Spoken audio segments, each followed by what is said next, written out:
Chat.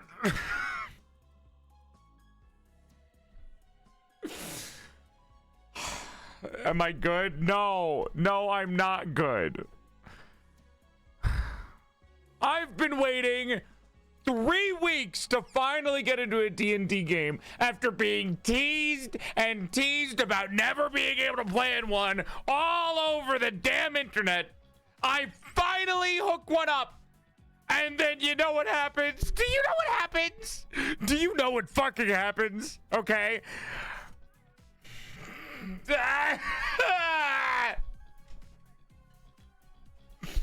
So I may have two sheets here. Huh? What? Wait, do it again. I was deafened. Oh shit. Oh my god! Yeah, I scheduled it, and then the divorce happened. What am I gonna do now? I don't even know what's gonna happen. I can't play as multiple characters. I made my wife's character wear the bikini armor. Oh god. All right, you ready, man? I got her 2 sheets. We got you as your. You ready? What's up? I got your 2 sheets here. We're ready to play, right? You've got we've got you. We've got. Where's the missus? Don't say it. Don't mention it. I'm just now recovering. I don't need to hear it. Well, but I had this whole thing. I planned a whole like. It was gonna be like a nice romantic like outing, like going on an adventure, killing monsters together. Like, yeah, I've got your wife's sheet right here. Ah! My wife! Ah!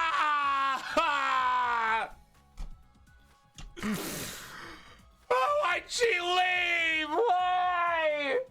I'm literally perfect. I've never made a mistake in my life. Oh my god. All because I didn't know about some stupid dinosaur named the Cletsaurus. How was I supposed to know what that was? I'm not an archaeologist. Where are you going? You're supposed to be here to make me feel better, right? Oh yeah. We can play some D&D. We still have a sheet. I guess who's this? You who's role this play little one? as are you able to? Have you met my wife? Do you think you could do a good impression? I don't know that I could. Also, I don't know that I can really. It's kind of like a no-no to kind of DM PC. I plan to be the DM here and run the game. Maybe this little fella. I don't know. But I can't afford therapy. This is the best I can do. D&D does tend to be good therapy. Oh God! Do you know anybody else who could sit in and be a player instead? Use this sheet. Yeah, I guess I can use my kids. They're not. They're not. Look, they're not the most creative inclined. They do like art and stuff. You know, like I guess that's pretty good. But like, no, that's fine. Yeah, no, that's fine. We could scratch out here, change wife to child, and then I can make a few adjustments to the campaign, and it will be totally fine. Man, it's not the same. It's not the same. Like, listen, like it'll be good D&D. Listen, no D&D is better than no D&D, or rather, no D&D is better than bad D&D, but never discount the possibility of good D&D happening. Well, what am I gonna do with all the candles that I put in my room? I bought the bikini armor. Yeah, well, here's what we do, right? Instead, we use the candles. Instead of something romantic, we could make it something more brooding, demonic, and dark. Yeah, exactly. You're right. I can put on the bikini armor, and then we can summon a demon. Well, we could. I mean, we could figure out what to do with the bikini armor later. But the candles, that's good starting point. I don't know if it's appropriate to wear candle wax BDSM. Well, that's not what I said. You're a genius, DM. Oh well, yes, and we yes and we yes and we yes and okay, yes, we can. I'm gonna need to take some few new notes and write some things and get some information and experience from people a bit more experienced in that field. But I think we can do it. We can work with this. I'll sell the candle wax online so I can afford my therapy. And then I don't know where to go from there with the bid. Yeah. Welcome to Porcelain Parlor, Mr. JoCat. Welcome on in. Yeah, nice to be here. Thank you for inviting me. Also a manly man who does manly things, who also tends to dip into the other gender for expression. It's nice to be here. Thanks for having me. Yeah, this is actually technically your second time ever talking to me, because the first time was on a Halo game show where I absolutely wiped the floor. Yes, where there I may have remember. been some foul play involved. I remember that. No foul play. There was it a was lot. completely legitimate. There may have been some like slippery plays going on once or twice. I don't remember that. I feel like there was some favoritism happening as well.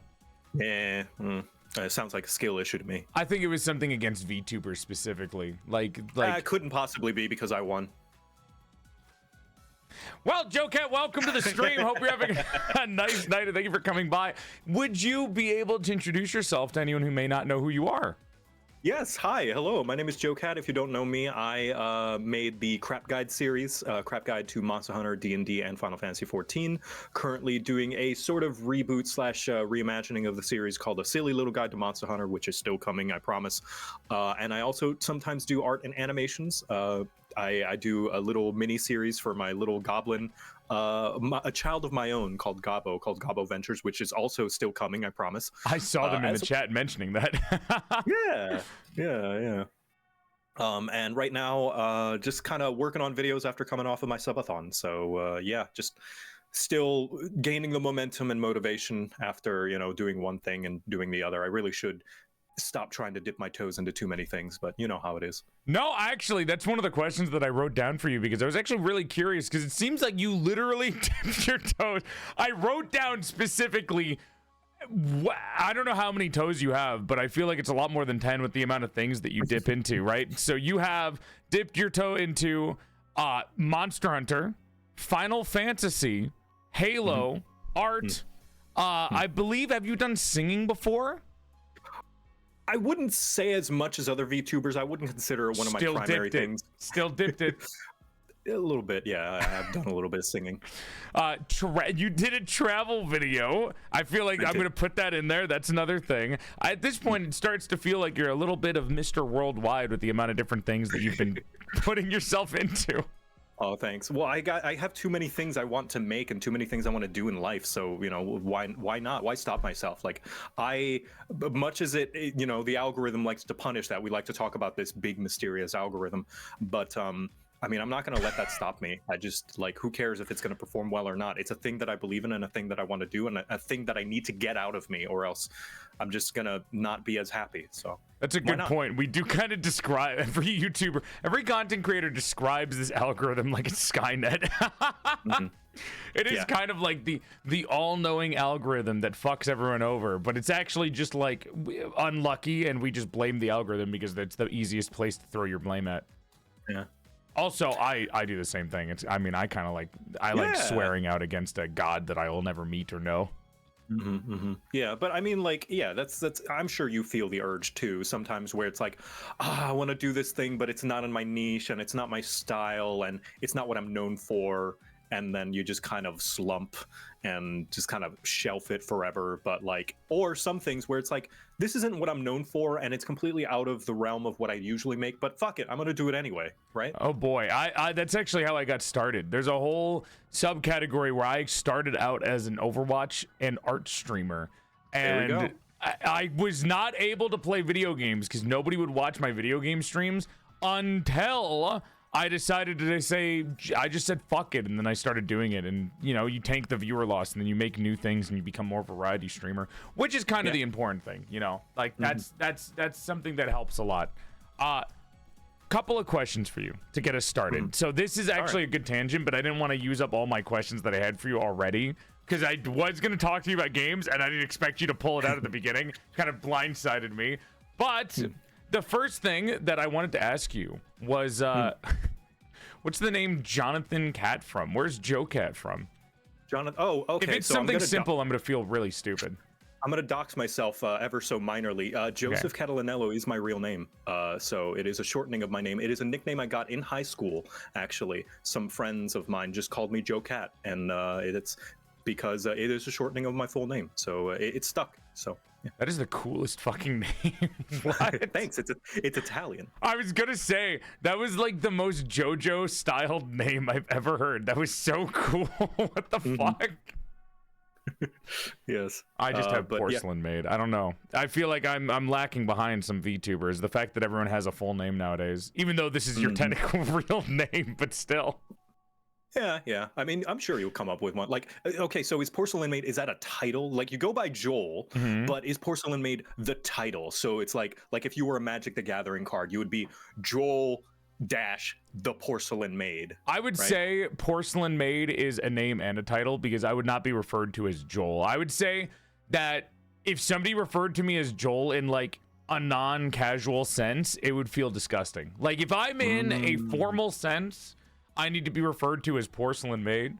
But if I am in a casual area, I think I would prefer to be called Joel. If somebody calls me PorcelainMaid, I'm going to assume that they have no idea who I am. Like that is like full naming your like, just like full naming your best friend or something like that. It just feels wrong. So when you're talking with like a business partner or something, and they're like, do they are like, Mr. Maid, we've come to you with this little contract. Yes. I can read you an email right now. I have an exact example of this that will fit perfectly, and it is something that has happened to me a lot. So with that being said, let me grab this one. If you'll give me a second, this is an exact thing, and you'll see that it fits exactly what you said perfectly. So if all of you will listen to this email from Love Sense that they sent me. Not Love Ends, Love Sense. I don't remember what the name was. I believe it is Love Ends. Oh, is it? That doesn't sound. It doesn't make a sense. Cause sense. Yeah. No, you're right. Well, here we go. Basically, they go immediately for the PorcelainMaid, but if they're on Twitter, because I will be honest, some of them type like a like some kind of let's just say they type a little strangely, but all the emails start with PorcelainMaid. But every time they reach out on Twitter, because they do both, because they're very interested, they'll use whatever the full name of your Twitter name is. So they'll go like Joel dash PorcelainMaid, etc. And then sometimes they'll put my emojis in because it's clear that they're just copy and pasting, which is ridiculous. They love to bloat their things, by the way. I hope you are doing well. This is Bonnie from Love Ends. There we go. Hello, PorcelainMaid. So yes, everything that I've ever had has been Hello, PorcelainMaid, exactly. I mean, it makes sense. That's the title that you present yourself and all of your branding and stuff. So. Which is a really fun idea, because I feel like branding is the important part of me. I wouldn't want to call myself Joel. I don't want to go around, if I have to look up online for PorcelainMaid stuff and I have to look at Joel instead of PorcelainMaid, I feel like that'd be a horrible idea. The Joel's just there for some people to be a little bit more casual, because it's kind of a mouthful to call me PorcelainMaid every time you talk to me. Yeah. I mean, do some people just call you Maid, like for short? No, but some people call me Porcelain, and that's specifically the French, because they have a fucking horrible time trying to pronounce Joel. For some reason, it is impossible for a French person to say Joel, so they always prefer exactly. They prefer to say porcelain every time. Porcelain. That was pretty good. That's actually what they sound like. Yeah, I took a little bit of French in high school, and no more, no further.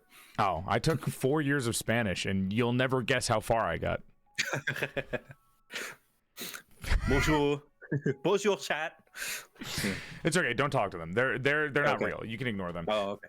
Anyways, now that I know that, there's a couple of regular VTuber questions that I wanted to get out of the way, because I actually am interested in this, because you are a VTuber. You describe yourself as a VTuber, and you've been a VTuber for a little bit now, I feel like, a couple of years.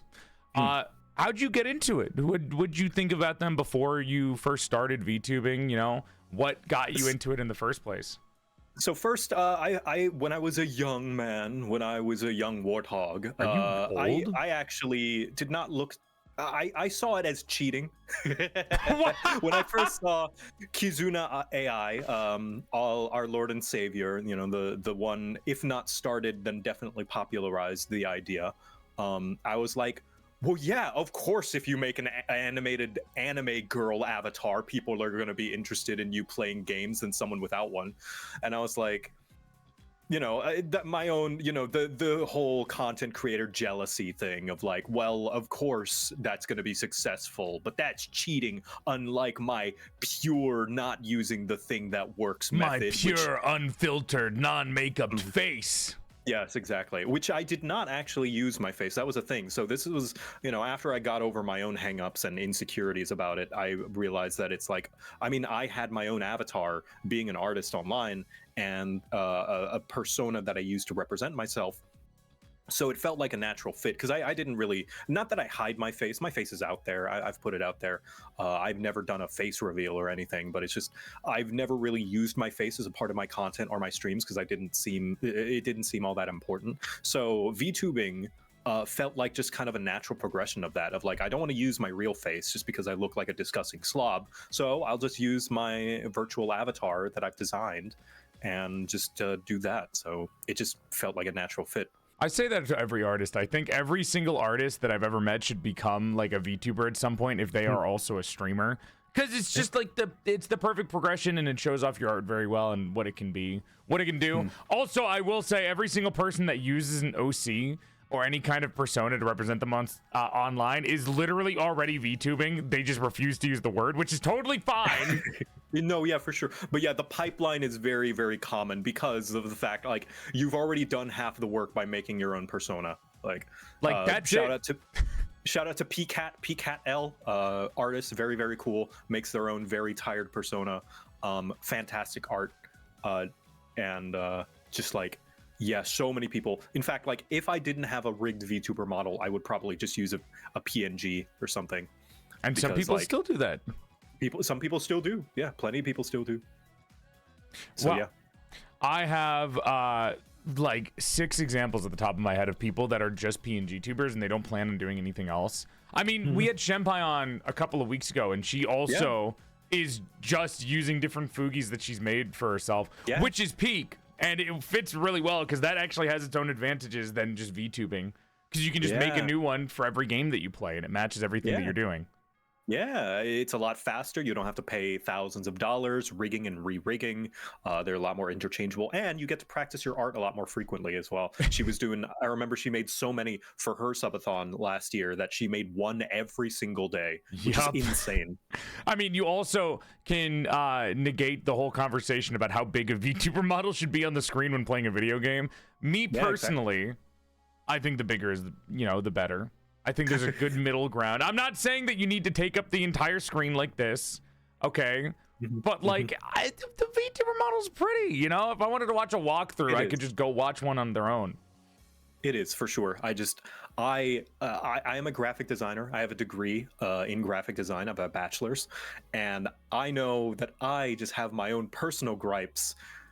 And I say this lovingly at you, VTubers. Some of y'all need to get someone to look at your layouts, man. It's I say this out of love because I want to watch your streams. Some of y'all are covering everything, and it's really annoying to watch. How big do you put yourself when you stream?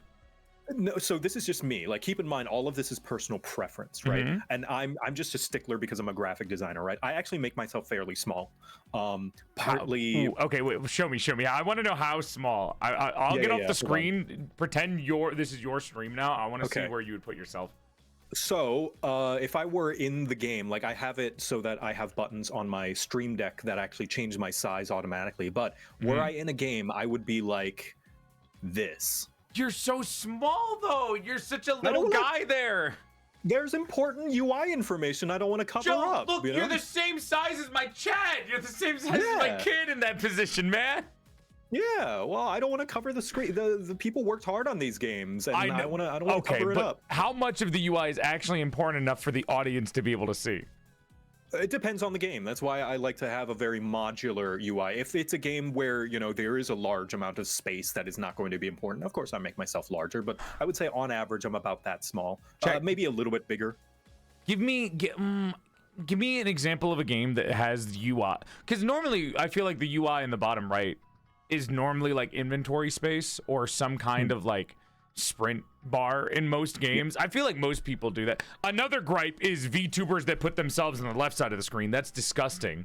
That feels insanely wrong to see. Yeah, I can feel that way. let's see, games with UI where I would put myself in the right thing is it's difficult because the games that I play are like Monster Hunter, where a lot of the UI is pretty important. Final Fantasy 14 thankfully is very customizable with UI, so I can just make my VTuber a little bit bigger and just move everything around that instead for Final Fantasy. It'd be kind of interesting to see someone playing Final Fantasy and making themselves like boxed in with the UI for their VTuber. Yeah, but I play a lot of games with dialogue, so I don't want to cover the dialogue. So yeah, making myself small is just the easiest way. Plus, thankfully, so this design, it was designed, this was kind of the love child of like several people, my current VTuber model. The design itself was made by Fume Hugh, but the assets were drawn by me. I drew the assets for this model. And when you say assets, do you mean the actual art or do you mean the... Yeah. Okay, I was going to say... Yeah. Normally I hear assets and I think of props, but you mean like the entire art of your model? Yes. So the art for the model, the actual PSDs, the layers and stuff, I drew all of this myself. And it was rigged by Sherry VT, who is fantastic. And I specifically reached out to them because they're great at, side profiles like this. So you can see, my model is able to look almost completely to the left or right. It's the very 3D cell shaded look that I see a lot of 2D models starting to like, I almost said conquer, try to imitate. That's really cool. Yeah, it's really nice. But the benefits of this model is because I'm not a very experienced or detailed artist, is that when I am at a smaller size, the detail's not lost. So I think that's a benefit to me having a fairly simple design and model and style. Whereas I can understand someone with a model like yours putting all of that love and detail and work into all of that. Of course, you would want to make it bigger so people can, enjoy and appreciate all of it. So that's why I say it all depends. And it's like that no one size fits all sort of deal. As a character designer and the person who made my own designs, I am forcing you at gunpoint, my beautiful, lovely cinnamon toast flavored viewers, to watch my model specifically when I'm playing a video game. Okay, to be fair though, sometimes when I'm making YouTube videos and we're going back and I'm looking at the VOD of a YouTube video, I'm like, holy fuck, why am I so big on the screen? Because we're working on a Midnight Walk video recently. Fantastic game, beautiful game, highly recommended if you want a single player story experience or you want some kind of like whimsical horror. Really good. Problem is that the entire time during the game, I was like this big, and the screen has so much like love put into it because it's such a well-crafted game, and I felt like an idiot. But at the time, during the stream, I was like, no, I look good. This is perfect. Love looking at myself. It also doesn't help that you're scrunched down in OBS as well, so you look smaller than you actually are from your perspective. So you think, oh yeah, that's probably fine. Yeah. Another thing is when I made my male model, right? I didn't realize, like, we're so invested on making the model look pretty, look decent to people, right? We want to make it nice. And then the model comes out and you start using it on OBS, and then you realize these shoulders are the fattest fucking shoulders in the world. Yep. No matter what I do, no matter how small I become, my shoulders are still going to take up a generous portion of the stream. Yeah. And if I try to make myself smaller, compensate, my head's gonna look like a grape. Yeah, no, I understand. A similar reason why, one of those reasons actually, I'm pretty proud of this. And again, credit to Sherry and credit to Fume for this design as well, that I'm happy that I have toggles. So, whenever I, like this mantle / cape thing that I have on my shoulders, I call it a mantle. But like, if I ever feeling like it's a bit too much right now, I can, hey, yeah, toggle buddies. I got you. Yeah, see? Yeah. Although I guess that's different when it comes to proportions, because you're talking about like proportion. Oh, I'm still like, fucking wide. Yeah, pretty wide. Yeah. I used to back before I was a doll, breaking my kayfabe a little bit. I used to always say that my proportions when I was alive were if a slightly overweight man was hit by a steamroller, because that's what I felt like whenever I turned to the side. Like I wasn't hefty on the sides, but when I turned to face somebody, I looked like a Dorito chip. Yeah, well, you got that what's it called? Johnny Bravo body. There you go. I actually really like Johnny Bravo. I'm always on the line about liking Johnny Bravo because I feel like I feel like Johnny Bravo did things that were suspicious, and he's not a good person for it, but you can still enjoy the show because they clearly paint him in a bad light. Yes. Yeah, I was gonna say that's the point of the show, is like he gets his ass handed to him with every single woman that he annoys. It's like, yeah, that was never a confusing thing to me as a kid. As a kid, I was like, oh man, this guy's weird, and it's like he gets his comeuppance. And when he is cool and chill and nice and takes women's like preference into account, he does get the girl. I was gonna say too, I feel like most people that I know that like Johnny Bravo are also women that can appreciate him being stupid. Because here's the thing, Johnny Bravo, although he is, does kind of push it a little bit, he doesn't take it out on the women that reject him. He's like, well, that one didn't work out, time to go on to the next one. That's the non-toxic level of confidence that it's like, it's good on him. Yeah, good on very him for cute not dwelling on it. Yeah. He's not like, oh, woe is me, women are the problem. He's like, no, it's like, well, I'm still beautiful. I'm going to go find a different beautiful woman as beautiful as me.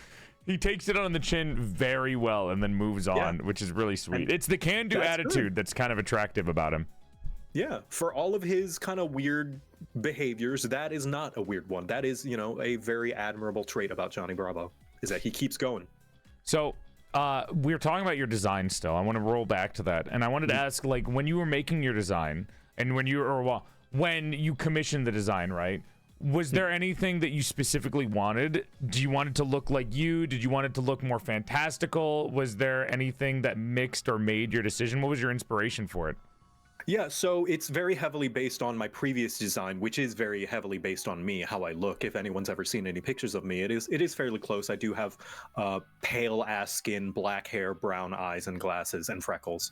So it is, heavily based on how I look, but also based on my previous design of my persona, which was a much more simple, just basic ass black haired anime boy in a black sweater, and most notably a yellow scarf and yellow bow, which I feel are important iconography to my branding and my charm persona. Points.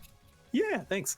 So, but this one, I definitely deliberately asked Fume to design it a bit more fantasy-esque, because the other one was more casual, traditional wear, a little fantasy inspiration, but not, but it could pass for more modern streetwear. This one, in comparison, especially if I put on there we go, is a lot more adventure, a lot more fantasy, a lot more D&D based, with the little pouch and the corset and the big puffy like pirate sleeves that a lot of adventure outfits kind of wear. It also fits pretty well with Monster Hunter, because when I first saw I almost call it a shawl, but you said mantle. The mantle kind of also looks like a Monster Hunter Palico mantle.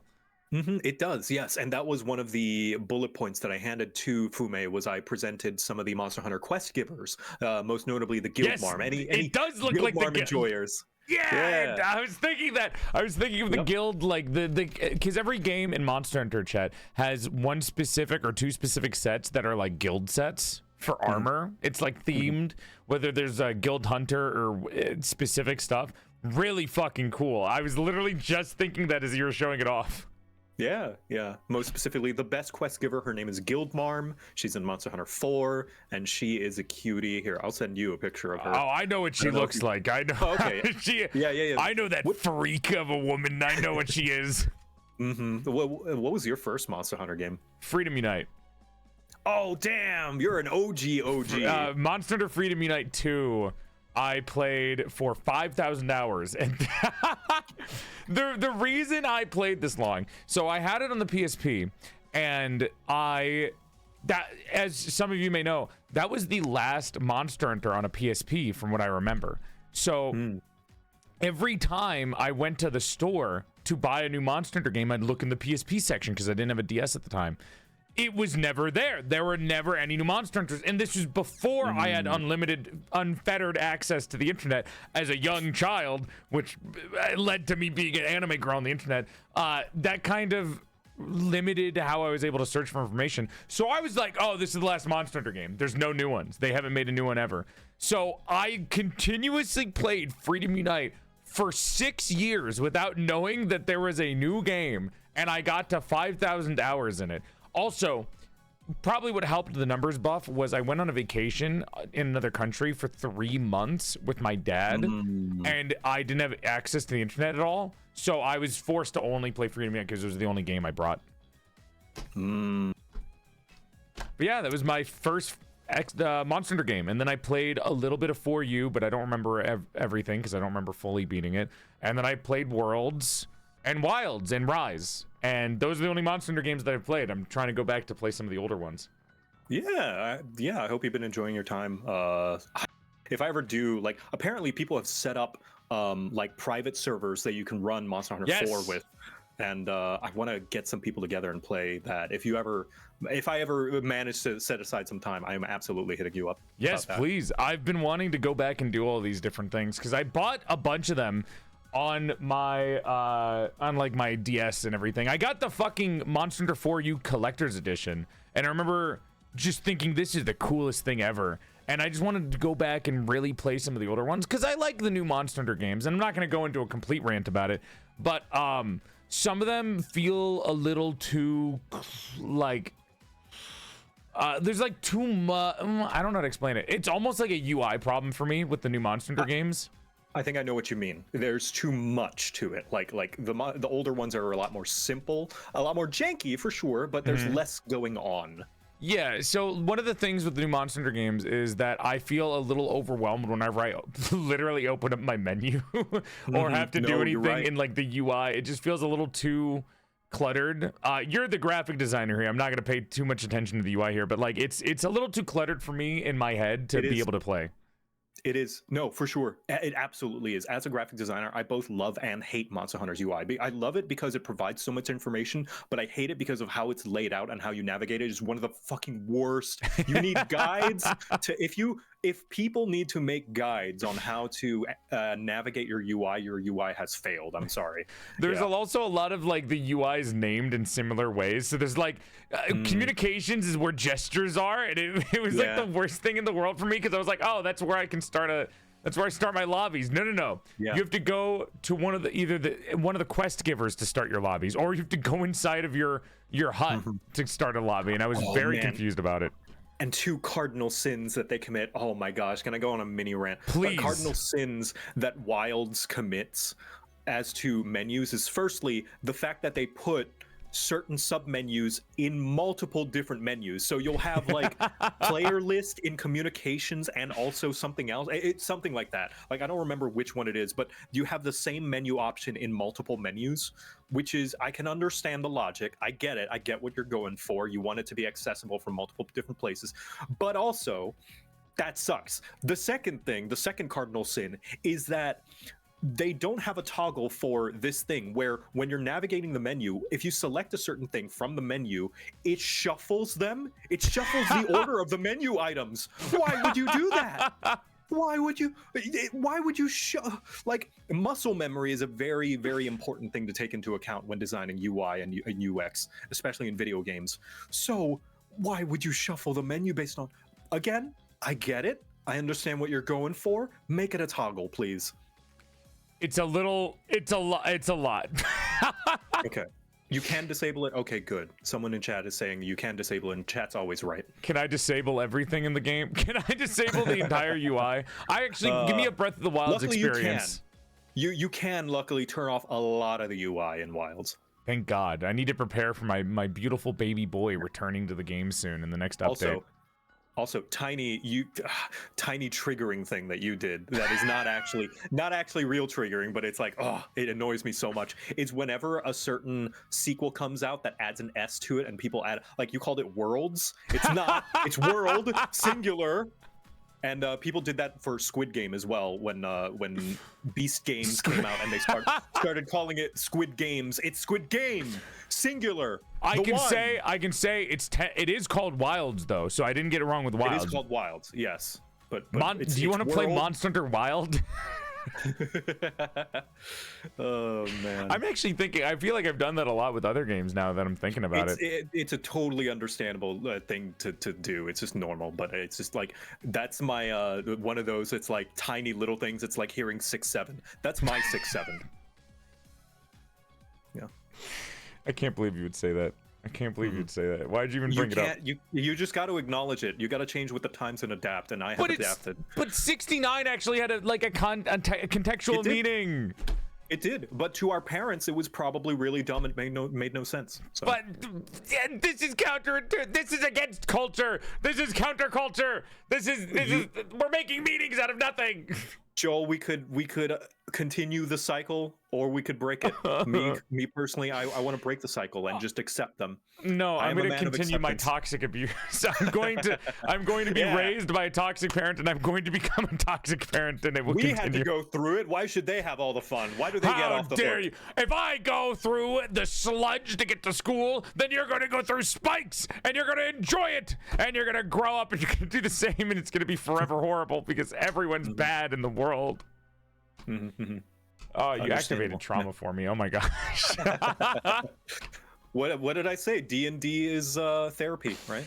Oh god. Normally my therapy is sitting in a room not thinking for a little too long and then just questioning myself, and then also being like, okay, I had 30 minutes to sulk and now I need 30 minutes to tell myself why this is useless and unproductive. And then it slowly like beats myself up into shape. Which is also called bottling up your emotions and being a man. I would say that's coping, which is important. You need to learn how to cope with your emotions, but I wouldn't call that therapy. I call it toxic masculinity therapy. Okay, well, the first step to fixing a problem is acknowledging it. And, it's the best I can do. It's either that or I overly share on stream and my chat has to sit there and stare at me. Of course, bottling up your emotions and letting it out in a place that it's probably not appropriate to. Yeah. Yes, good. I do the same. Place. Yeah. Me too. It happened. You know what? It's okay. It's a treat. Everybody else's problem. It's a treat. Once in a while, you get to have a mental breakdown in a Costco parking lot, and like everyone gets to sit there and see you do it. It sounds like there's a story there. It's just... Costco specifically, huh? It happens a lot more than you think. There's something about Costco that brings it out of me. This would never happen in IKEA. Well, it might get worse than IKEA, actually. Oh, because you feel more vulnerable, because they make you feel more welcome there, right? After your sixth round of Swedish meatballs that you have in the cafeteria, I feel like you get a little bit more open to sharing stuff that you normally wouldn't. Practically family with the servers at that point. They know your first name. Well, going back to the design discussion, because we're just gonna share on tangents while we can. Was there a design that you were thinking about that was completely different from what you had now, or is there a design that you sometimes think about that you'd be like, oh, I would love to have that for myself, even though I don't have it now? I mean, there's a few. I do think about, because there's so many toggles, I have wanted to have maybe not a redesign, but alternate designs, like alternate skins. Like you have your feminine model and your masculine model. Like I wanted, like, maybe I could have like a beach outfit. Maybe I could have a dungeoneering outfit. Maybe I could have like a suit of armor. I've always wanted to have like a magical girl transformation into a complete, fully covered suit of armor without a single inch of skin showing. Because God, I want that in real life. Yeah, they're so expensive. But as far as this model goes, the biggest, and it's such a subtle thing as well. Maybe not that subtle, but it's a small thing that you would think is not that significant. Is this little scarf loop you can see on my shoulder here? That I feel is incredibly inspired. Like, it is not a practical way to wear a scarf at all, but you know, the benefits of virtual and digital media and art is that you can make it look however you want. And I think Fume did a fantastic job, and I love it so much more than the other scarf. Like, just this little loop on the shoulder, just it's genius. So I think that definitely a thing that I wouldn't have considered and I never thought of, and why it's important to get outside opinions and outside input, because people come up with things that you never think of. So definitely that's one. But yeah, as far as other things that I would want, mostly alternate costumes. In fact, little first-hand scoop, I am in the process of figuring out a 3.0 model, but the design is the same. It's just an updated, with newer assets drawn by someone else and not drawn by me. but it is the exact same design. Like the design, the actual specific outfits and stuff on it are the same. It's just being drawn by someone else, and it's being more polished. Ooh, yeah. I'm actually doing something similar where I'm making a 2.0 of my maid design now that it's been 6 It's been years, forever. 7 years since I debuted it. 6 or 7 years, yeah. I'm hip. I'm young. I'm supple. Yeah, of course. Yeah, I'm supple. You're made of porcelain. You're I'm plastic. with it. Yeah. Whoa. Plastic. Not that there's anything wrong with that, but I wouldn't call that supple. It's porcelain. First off, that's ceramic. Thank you very much. Ceramic. Sorry. Yeah. Shadow. Okay. You're like one step away from saying like a slur to dolls by calling me Barbie. Jesus. Is Barbie a slur? I would consider it one if somebody called me, and it'd feel a little targeted. You know, I'd feel a little bigoted to call me a Barbie. All right. What about an Australian? Why? No, that means barbecue. Never mind. Yeah, that means something different in Australia. If somebody called me an Australian, I'd be very flattered. I love Australians. I'm a bit of an Australia fan. I like them a lot. One of my goals in life is occasionally if I meet an Australian out in the wild, my goal is to get them to call me the C word lovingly. I can't say it because we're streaming to YouTube and I don't want them to get I don't want them to explode, you know? But that is my goal, and I've had it happen before where I went to a convention and I met an Australian that was not there for the convention, and I got them to call me that lovingly, and I was very happy with that. Oh, that's nice. Yeah, I felt very proud of myself. Maybe not in Australia because the outback will kill you. No, I can't go to Australia, not because of the animals there, but because I think I would get into a fight with an actual, like, any animal that I see. I think whether you want to or not. Well, I'm stupid, right? I'm not the smartest person in the world. I think I would actually try to fight a kangaroo because I legitimately, in my head, think I could beat up a kangaroo. Think you could win? Yeah.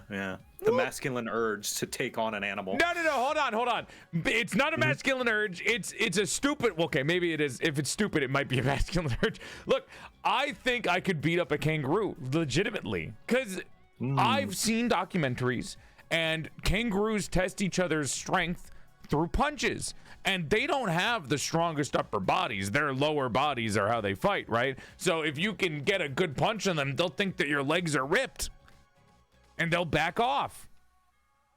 I'm an upper body person. I think I could punch a kangaroo and have them get scared. Good on you. That's all I'll say. It's good on you, and I hope you get the opportunity one day. No, it'll work. It'll work, guys. Yeah, a kangaroo's definitely going to be like, all right, I'm not going to use my legs. We use fisticuffs here. We're going to have an honorable duel. I'm not actually fucking with anyone, by the way. They actually do that where they punch each other to test out their leg strength because they assume if your arms are strong, that means your legs are even stronger. Yeah. I'll be sure. I'll be there with the camera, and I'll be there ready for your victory. I'll bring the champagne. Document it so we can post it on YouTube. I'm sure that'll go well. Well, with the design thing, I was saying that because I actually had designs other than a porcelain doll a while ago that I thought, like, if I wasn't a porcelain doll, maybe I'd want to do this. Like, I had, I thought if I wasn't a porcelain doll, I would be a parasitic mushroom because I thought that would be really cool. So just completely turn around, right? Where you just have ideas that you could use. Nowadays, whenever I have an idea, I just give it to someone in chat so they can become a VTuber. But it's really fun to have these kinds of things and think about, like, what would I do, you know? Yeah, I don't think I would. I think I'm happy. I think the closest thing I would to that is another form, perhaps, to be like a completely black void of a cat. Because I don't know, cat feels good for me. I feel the closest equivalent to gender euphoria as I can when I have this, this cat boy design. Have you ever done cat-like things in real life? Because I'm a big fan of laying down on a carpet in the sun. Oh man, yes.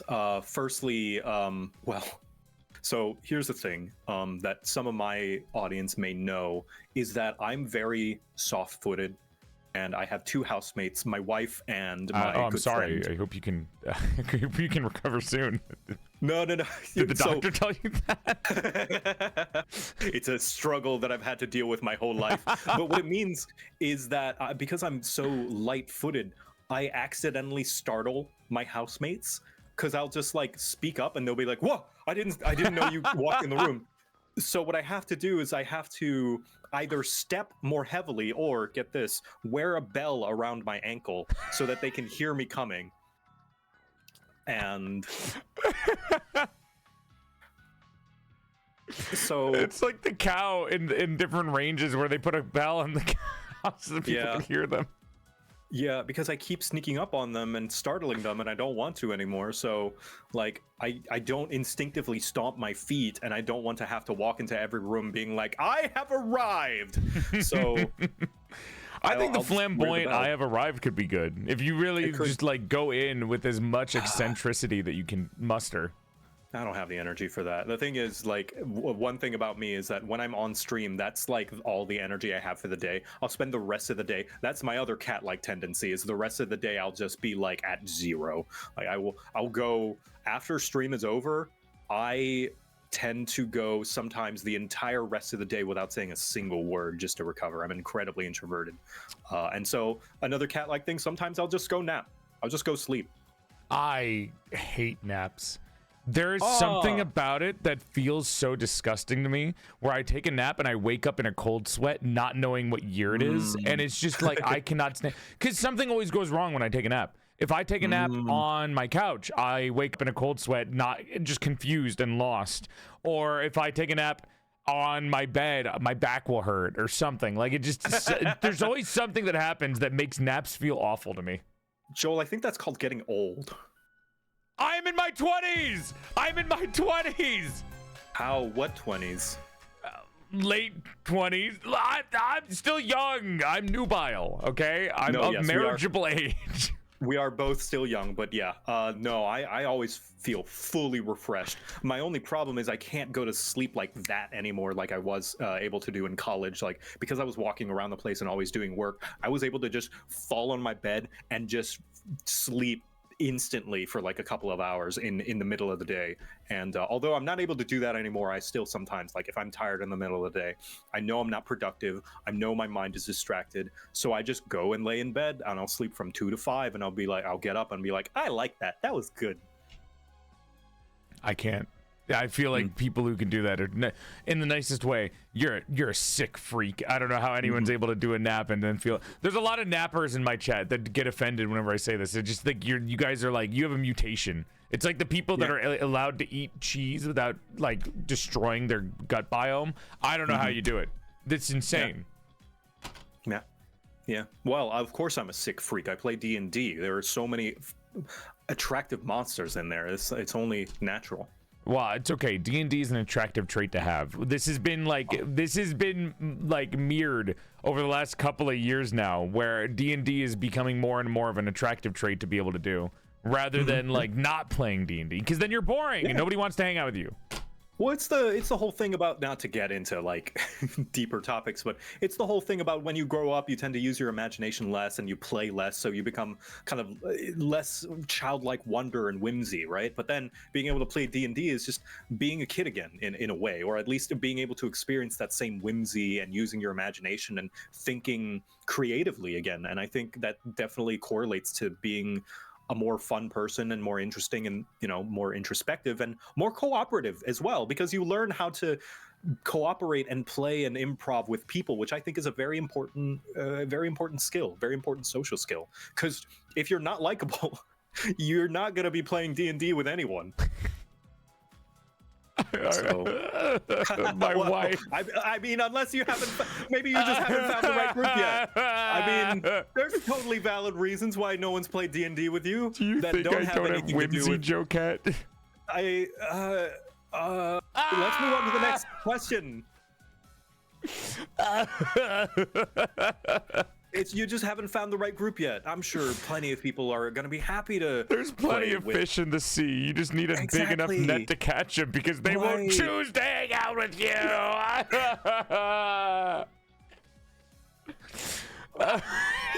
Hold on. Let me roll something for you. Okay. Let's move on to the next question. Let's What was the roll? What was the roll? No, don't worry. What was the roll, Joe? What was the roll? The roll was I just rolled a nice little charisma check that you did very, very well in. Yes. You're lying to me. So a 9 can be good. 9 out of 20 can be good. If you have the right bonuses. I just rolled a nat 20. Hey, there, see? Life's You just need coming to get up. lucky. Oh, wait. Life's coming up. Porcelain Guard. Oh, that nat 20 was not. Since you rolled for me, that means that 20 was everyone else's roll. Ooh, question. Have you ever considered, instead of porcelain, being made out of fine china? You know what fine china is? Yeah, but I mean, like, stylistically. You know it's still porcelain, right? Yeah, but like instead of pink, it's blue. I have plenty of ideas like that. There's a couple of different ceramic made ideas. We actually have an armor design with that in mind. There's also well, I can tell you some of the outfit designs I have, seeing as you might be interested in character design. I have a 1950s made where it's the uranium plating ceramics. And it's dressed up like similar to Miss Lala, the VTuber, where it's like this 50s I was just diner. about to mention. I was just about to mention Miss Lala. There's a lot of stuff like that. I have a Monster Hunter. Oh, we can't legally say it's a Monster Hunter outfit. It's a hunting monsters outfit that's similar. We have have you ever heard of those old school porcelain bunnies that like noble people used to have and collect, where it's like an anthropomorphic bunny character that's wearing nice clothes? We have something like that that's mixed with a bunny suit because people asked for it. There's mecha made, there's military made, which is plastic, and also kind of looks like the Santa Claus 2 with Tim Allen. It's like, not to compare my military outfit with the fascist Tim Allen Santa Claus. But like, I got the idea from the plastic modeling, which I thought was cool. I remember that Santa Claus movie. Shout out to the Santa Claus, where Tim Allen accidentally kills Santa and therefore must become Santa. Which is insane because everyone just kind of forgot about the first Santa Claus, and then he didn't have a whatever. That I'm not gonna talk about Tim Allen. I'm gonna guess that some filmmaker just came up with that pun, because for those who don't know, it's a pun on a clause, like a legal clause, you know, the Santa Claus, and they just wrote the whole movie around that and just didn't even like, they just were like, yeah, it's one of those drunken stupor chats you have with your friends at the bar. And it's like, what if we made a movie called The Santa Claus, but like the clause in like a legal document, dude. Hear me out. Like a contract. Hear me out. Do you know how stuff says made in China? Right? I know exactly where you're going. What if we made a maid who was made of porcelain? Yeah. So it's like a porcelain maid. Porcelain maid. Yeah. You know, I didn't even know that there was a joke. Guys? That pun was accidental. And yeah. No. I did not mean to have that as a pun, by the way. That was like, I made the name, didn't even realize it was a pun until after my debut happened, and I was like, oh, I got a fucking line. I need to bullshit and say that I did that on purpose. Yeah, sometimes it is. And hey, you know what? Now you know how to be a dungeon master. It's just accidentally do something, players latch onto it and be like, oh, these connect. And you're like, yep, I totally meant to do that. There you go. You're a master DM. I love retconning. That's actually my favorite person. Retcon's like a really nice dude. You met him? No, I didn't know there was someone named Retcon. Oh, let's take that back again. Have you met Retcon before? I don't believe I have. Have you met Retcon before?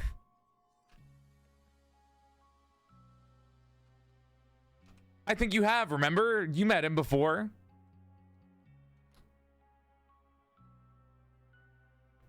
I believe they call this gaslighting. No, I believe it's called retconning.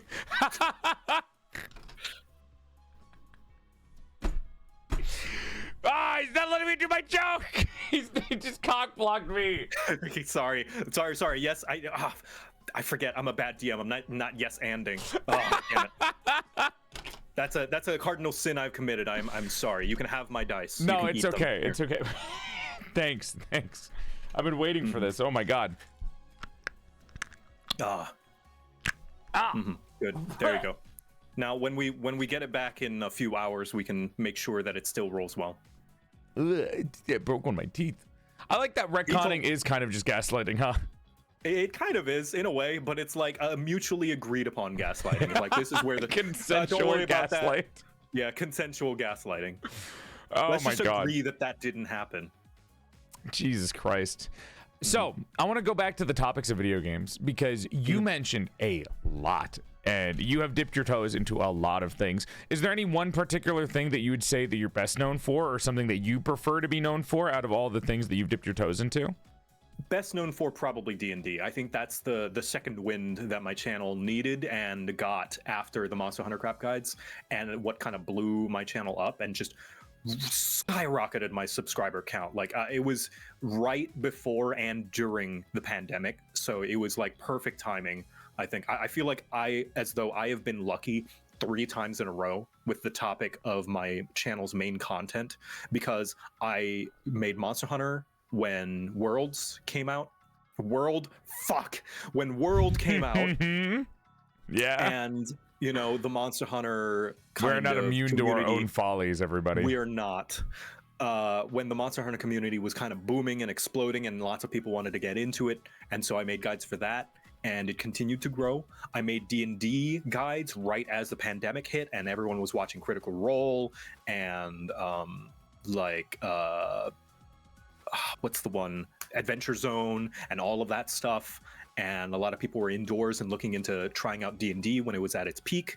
And then I made Final Fantasy guides when Shadowbringers was leading into Endwalker. So you just kind of had this like perfect run, like a legendary run of getting all of your videos out at the perfect times for when they need to be out. Yeah, so I think I'm best well known for D&D. Yeah, best well known for D&D, and I am getting back into Final Fantasy 14. I would like to do Pokemon stuff. I'm getting back into Pokemon. There was a section, like, really, you know that meme about the casual gamer who's like, you should take a break, you know, you feel like you look like you're frustrated, maybe you should take a break. Legitimately, that's all it takes. Like I will say I was a Sword and Shield hater when that was coming out, and all the concessions about Brexit and the graphical, you know, lacking of the game. And after I played Sword and Shield, I was just like, I'm not really into Pokemon and I don't like the direction it's going. I'm not going to play the next one. I'm going to just take a break. And now I'm excited for Pokemon again. I was playing a Nuzlocke. Now I want to pick up Scarlet and Violet and play that. And really, all it was just taking a break and just letting the burnout simmer down a bit. Same thing with 14. Like, I am not as big of a hater of Dawn Trail as many people are. The worst thing about Dawn Trail, I'll say, is that it's formulaic, and that's all. That's not Dawn Trail's fault either, I would say. It's just because they were like, okay, Shadowbringers worked, let's do Shadowbringers again a second time, and then again a third time. It's like, in a vacuum, I think Dawn Trail would be a great expansion. It's just it's coming off the back of 2 other expansions that did the same thing that it's doing, and just a lot of fatigue. And so, you know what I did? I took a break from the game. And then I took that break, and now I'm excited again and back in the game. And really, that's all it takes. Just taking a break. When like, this is the game that you're given, this is the direction that it's heading. You don't have to like it, but like, go play a game that you do like. That's what I did. I went and played a game that I did like. And then I came back to this game, and I'm like, it's good now. I want to say, chat, whatever JoCat uploads a video on next is gonna have a renaissance. Because every single it started with, it was Monster Hunter, it was D&D, Monster Hunter, and now he's doing Pokemon, and Pokemon is having a bit of a resurgence with Pokemon Champions, allowing people to get into it. So somehow Joe is just like an insider trading with every new big thing that's gonna happen. Can you can I ask you a favor? Can you make a video on like Bloodborne real quick to see if we can get that on PC? Yeah, I'll have to see. See if we can get a resurgence. I'm definitely gonna be making. So here's my prediction, because the next thing that I'm doing is adjacently related to Warhammer. That's what I'll say. It's not going to be Warhammer. I think there's people will be like, oh, crap guide to Warhammer. It's like, I am not experienced enough with Warhammer to confidently be able to make guides about it.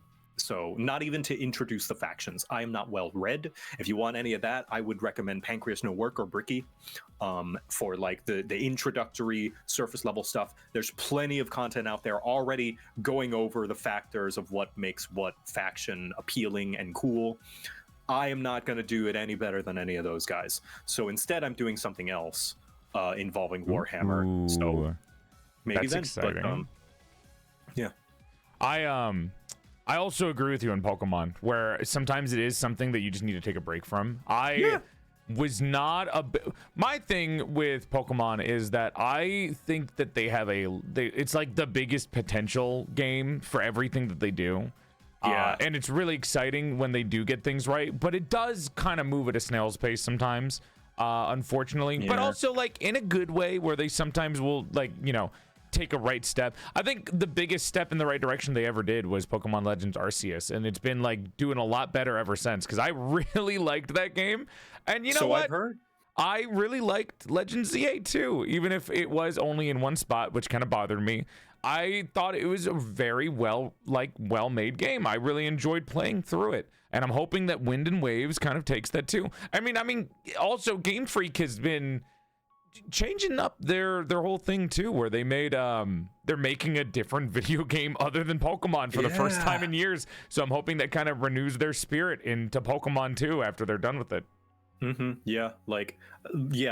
I think what helps me not be mad about it, firstly, is taking breaks, but also keeping in mind that like you cannot separate a piece of art from the context of its creation. It's just impossible. Like you can evaluate it separate from from the context of its creation, but you have to. I think it's important to keep in mind, at the very least, that the things that exist for a certain way for a reason. For example, like what's an example that I can think of? Like a lot of games have limitations to them, be it budget or time or technology. Like the original Pokemon and a lot of the Pokemon designs exist the way that they do because of how limited the resolution was on the original Game Boy, and so they had to be designed very simply. We can't know how they would be designed if they had more screen real estate, right? So that's one example of like whenever you're critiquing their designs, to keep that in mind, that they were designed for a Game Boy. Halo ODST. That was designed purely to fill a quota for video games, and yeah, exactly. I mean, they did pretty well. It's like those things where you're like constricted and you do better because you have constrained. You don't have as much freedom as you normally would. Yeah, and it's important to keep that in mind, partly for evaluation, but also so you don't get so mad about shit. You know, like it's like, okay, like I don't like that Sword and Shield was an ugly game, but I also acknowledge that the Pokemon Company gave Game Freak like 2 fucking years to make that game with like without hiring more people. So it's like, okay, well, and they can't stop it because they have to answer to their boss. So it's like, I'm mad about it, but there's not much that can be done. So I'm going to take my energy and put it into something more productive, right? Mm-hmm. Do you have a favorite of the video games that you've done like series on? I think it ebbs and flows, you know, it adjusts, because like right now the number one is Final Fantasy 14, but it wasn't that way like last year, right? I would say it would be tabletop, because I was really interested in Pathfinder and learning about Pathfinder, and everything I read about Pathfinder is making me more excited to play it. Like 2023, it was Warhammer. I was on a massive 40k kick, consuming all the 40k I could, putting minis on my throne and then painting them whenever people were generous enough to gift them to me, and just learning everything about it, going to my local game store and buying books and playing it. So the answer I give today might be different tomorrow. I don't know. That's fair. Yeah. I always take the question as like, because I also see myself as a brand a lot of the time rather than an individual sometimes when I'm speaking to people. So whenever I get asked that question, I kind of think like, what would I define my own personality as if I were to choose a game that I really like? What would I want people to think of me based on like my favorite game? And I always go for like something that I think is a good representation of me as a human being, which is like Monster Hunter, where I just really like that as a game. And if I wanted somebody to say, like, let's say somebody's getting in a conversation and they want to talk about what my favorite game is, I'll be like, you can just say Monster Hunter, even though it does change depending on how I'm feeling, you know, the weather, the cycle of the moons. It is completely like random on the day, but there's always like something that I can be like, this is my all-time favorite. What I like to think about this is what I like to theorycraft on a lot of the time, kind of thing. Then in that sense, that paints a better picture. In that sense, I would say early modern high fantasy.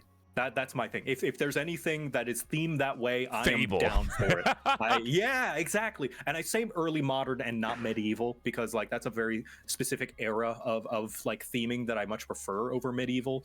People tend to, oh man, we don't have to get on the tangent, but people tend to think medieval means there needs to be low magic, and it's like, no, you just want to read alternate history. Like read alternate history or like historical fiction instead if you don't want magic. It's there, it's good. It's not my jam. But like I think people just need to know what they're getting into. If you're reading fantasy and mad at the magic, you don't want fantasy. You want historical fiction. But like medieval fantasy is not the era that's my favorite. I like things that are closer to modern, like Renaissance fantasy, for instance, which I feel is an untapped theme, like so that we can have like flintlock pistols and muskets and like more Renaissance era stuff, maybe even like throwing in crazy shit like rotary telephones with golden embroideries on it, which I know is very timeline agnostic. Like that doesn't really fit together. They didn't have telephones in Renaissance period, but like that's the whole point of fantasy. That's the why it's, yeah, right? That's why it's fictional writing. Yeah, like I feel as though there is still a lot of untapped potential in the idea of fantasy, even not just future fantasy either. Like fantasy as a genre is so wide reaching, and I feel as though only a few people have tapped outside of the Tolkien-esque medieval fantasy. And although the ones that I like are very much pulling on those strings, yeah, that's a completely different topic. But yeah, I would say things that are inspired by Tolkien-esque fantasy. Actually, if you like talking about different kinds of like stuff like this, I think you might like the channel called Monster Garden that takes a complete reinvention of, you know, different modern fantasy races. They made dwarves look insane. They have a lot of interesting takes on it, and I think it's a really refreshing way of looking. I see the face that you're making. Dwarves. I have seen their take on dwarves. It's very interesting. It's very like refreshing. So if any of you maybe are DMs or you are monster designers, you create things, you write stories, maybe take a look at that and see how you can look at it from a completely new perspective instead of rehashing similar things all the time, you know? Yeah. No, yeah, like it doesn't, like I feel like there are two things that come to mind that we should consider when we say fantasy, and the first one is the medieval historical fantasy stuff that, you know, popularized by Tolkien and a lot of inspired by Tolkien and D&D. And then there's the other fantastical fantasy, which I know just sounds like I'm saying the same word like multiple times, but that's like shit like that's crazy out there and not Tolkien-esque, not D&D-esque, not inspired by it kind of sounds medieval. like people are using fantasy to describe fiction. Like they're using fantasy as an alternative word for just saying fiction. Yeah, pretty much. I think I'm probably guilty of that too. Like I'll say fantasy all the time. Like I'll say science fantasy or fantasy science or something like that. And it's just fiction. I'm just using it as an alternative word. Yeah, fiction. So when I say fantasy, I the thing that often comes to mind when we say fantasy is fiction. Yeah, fiction basically. And there's some good ones. I mean, like, I really enjoy fiction. I really enjoy a lot of that kind of thing. I mean, one of my favorite games is Halo. Yeah. Yeah, there we go. Yeah, like, I love Halo. That's speaking of games that are like Pokemon and miss the potential sometimes, even when they're doing well. Oh, no. I would describe Pokemon as fantasy. There we go. That's more modern setting. That's not medieval, but it's fantastical and has, like, basically magic. And also, everyone's happy in those worlds. Yeah. That's the most fantasy you can get. Exactly. No systemic issues. I don't know if there is any. I don't think I've seen systemic issues in any of the Pokemon games or series or anything that they've shown. They've tapped into it a little bit in the more modern ones where, like, clearly the evil bad guy is the ones that is kind of in charge and has a massive corporation that runs the region, like the Sword and Alola Shield region. And Sword and Shield. Like, and clearly, Lusamine. Lusamine. Very clearly, the big evil bad guy are corrupt leaders of this massive kind of controlling body, right? I am the worst person because you brought up Sun and Moon, and I didn't even think about that because I was just like, dude, Lusamine's hot. I didn't even think about it. I didn't even think of her as evil. I was just like, dude, I love MILFs. They're so cool. She's a corrupt, evil CEO who is an abusive mother, who is also very self-destructive. But hot. But she's very attractive. She is, yeah. So people we love think, older women. Look, Lucamine's off limits though, because she has a husband, and I have been seeing a lot of beautiful. Uzma? No, she has a husband. That's why she went crazy. Does she really? Yeah. So the whole reason behind her going insane in Sun and Moon, because I recently have been playing Sun and Moon over again, is because her husband went missing, and that's why that family is kind of broken apart. The reason why she got so invested in her work and in figuring out with the Ultra Beast and everything was that her husband was gone. Oh, this guy? I remember that. I just looked him up. He's still around? He is, but she doesn't know that. Wow, what a piece of shit. Well, he has amnesia. So he doesn't even know that he has kids or a wife, and she's going like crazy because of it, which it makes for some great stuff. I will say, Pokemon has the greatest fan artists, because they will make me more invested in the Pokemon stories than them, because I've seen so much. All it takes is one single piece of beautiful fan art from like an artist that loves Lucamine or like something, and they make this like gorgeous art of a grieving mother that's like losing her mind. And I'm like, fuck, dude, Sun and Moon was pretty good, actually. And then I saw one for Legends Arceus where the main character is this like 17, 18-year-old girl, right? And she's randomly transported in the past, cannot go back because God was like, yo, just fucking go do stuff. And she doesn't know what she's doing, so she's just sitting there crying and getting ostracized by everyone that she like got accepted by. And it's like, damn, dude. Yeah, wow, if you think fan about art's it, pulling the strings here to make me want to play these games. Yeah, think about it. Legends Arceus is an incredibly tragic story for the kid involved. Like, they'll never see their family or time ever again. God, dude, fucking, it really is like a singular piece of fan art can do more PR work for a video game than you could even imagine. So that's the thing. Either because of the Pokemon Company or Nintendo, I feel as though they shoot themselves in the foot because they're afraid to make to delve in and really chew on the darker implications about Pokemon and the world. But I feel like that's where when the narrative really shines. I don't need it to be Doom levels of dark. I don't need it to be Game of Thrones, but like just like acknowledging that a little bit. And Arvin's parents. Yeah, there we go. Yeah. That was really good. That was the first time I did an ending to a Pokemon game, and besides the whole Ed Sheeran song at the end, I thought that was really good. I really liked that. Yeah. Like, I don't need like torture porn. I just want the characters to just acknowledge, like, for all its problems and for how annoying the cutscenes are and interruptions, Sun and Moon I do think has a pretty decent story.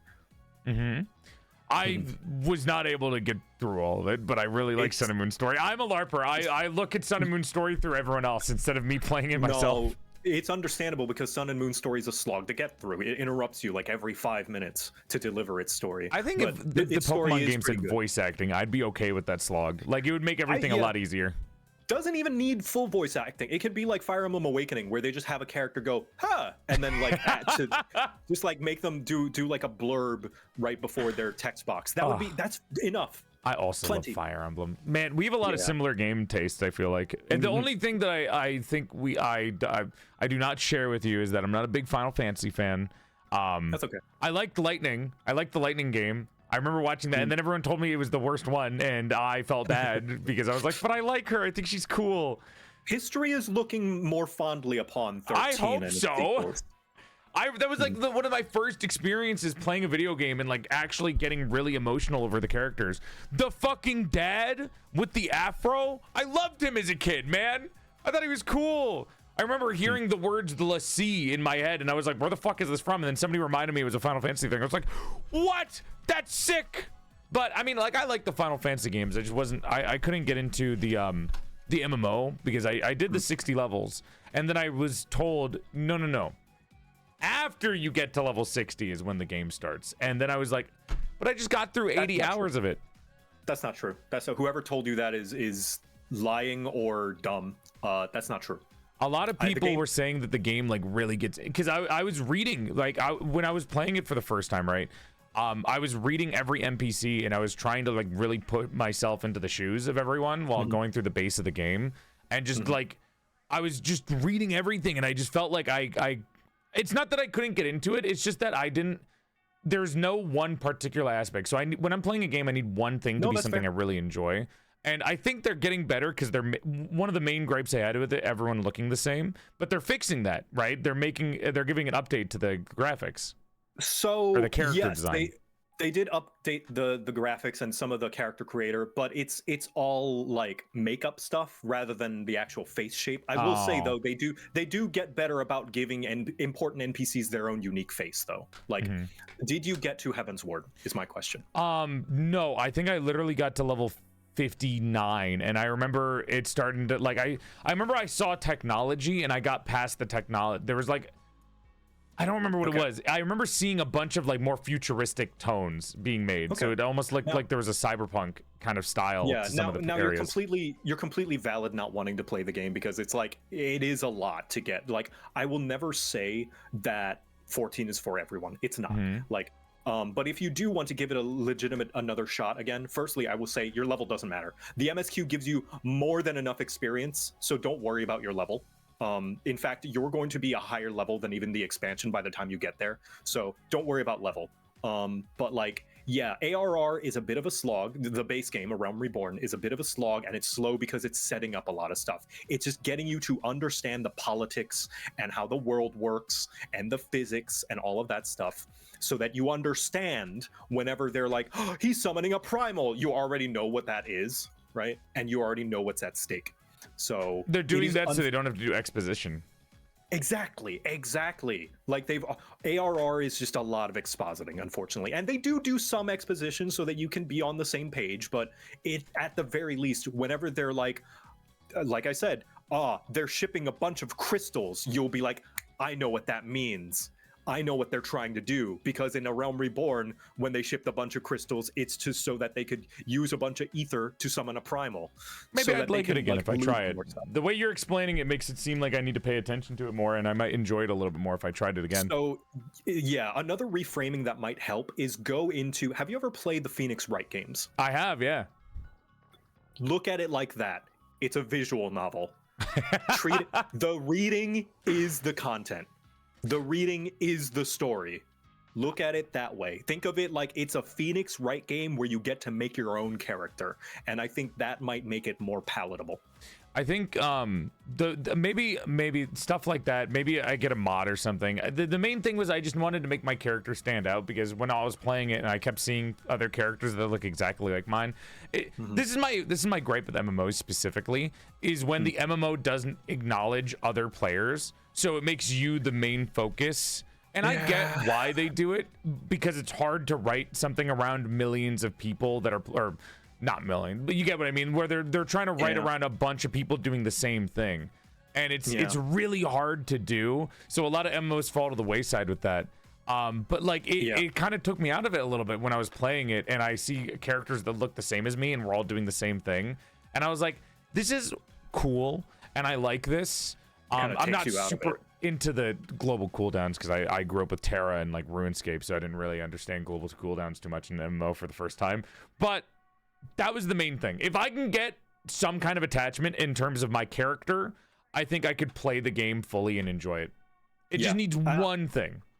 I will say that does come. Whether you're gonna have the patience for that is gonna be dependent on you, and totally valid if it's too far away. I will say, thankfully, with the unlocking of glamours, essentially the transmog system in the game, you can wear literally anything you want, even if you are not of that level. You can wear it visually. So you can transmog a level 100 outfit that looks dope and cool and not like anything that you would be able to get I do hear the fashion is amazing. I do hear the fashion is like on another level, even if the faces are kind of similar. The fashion is great.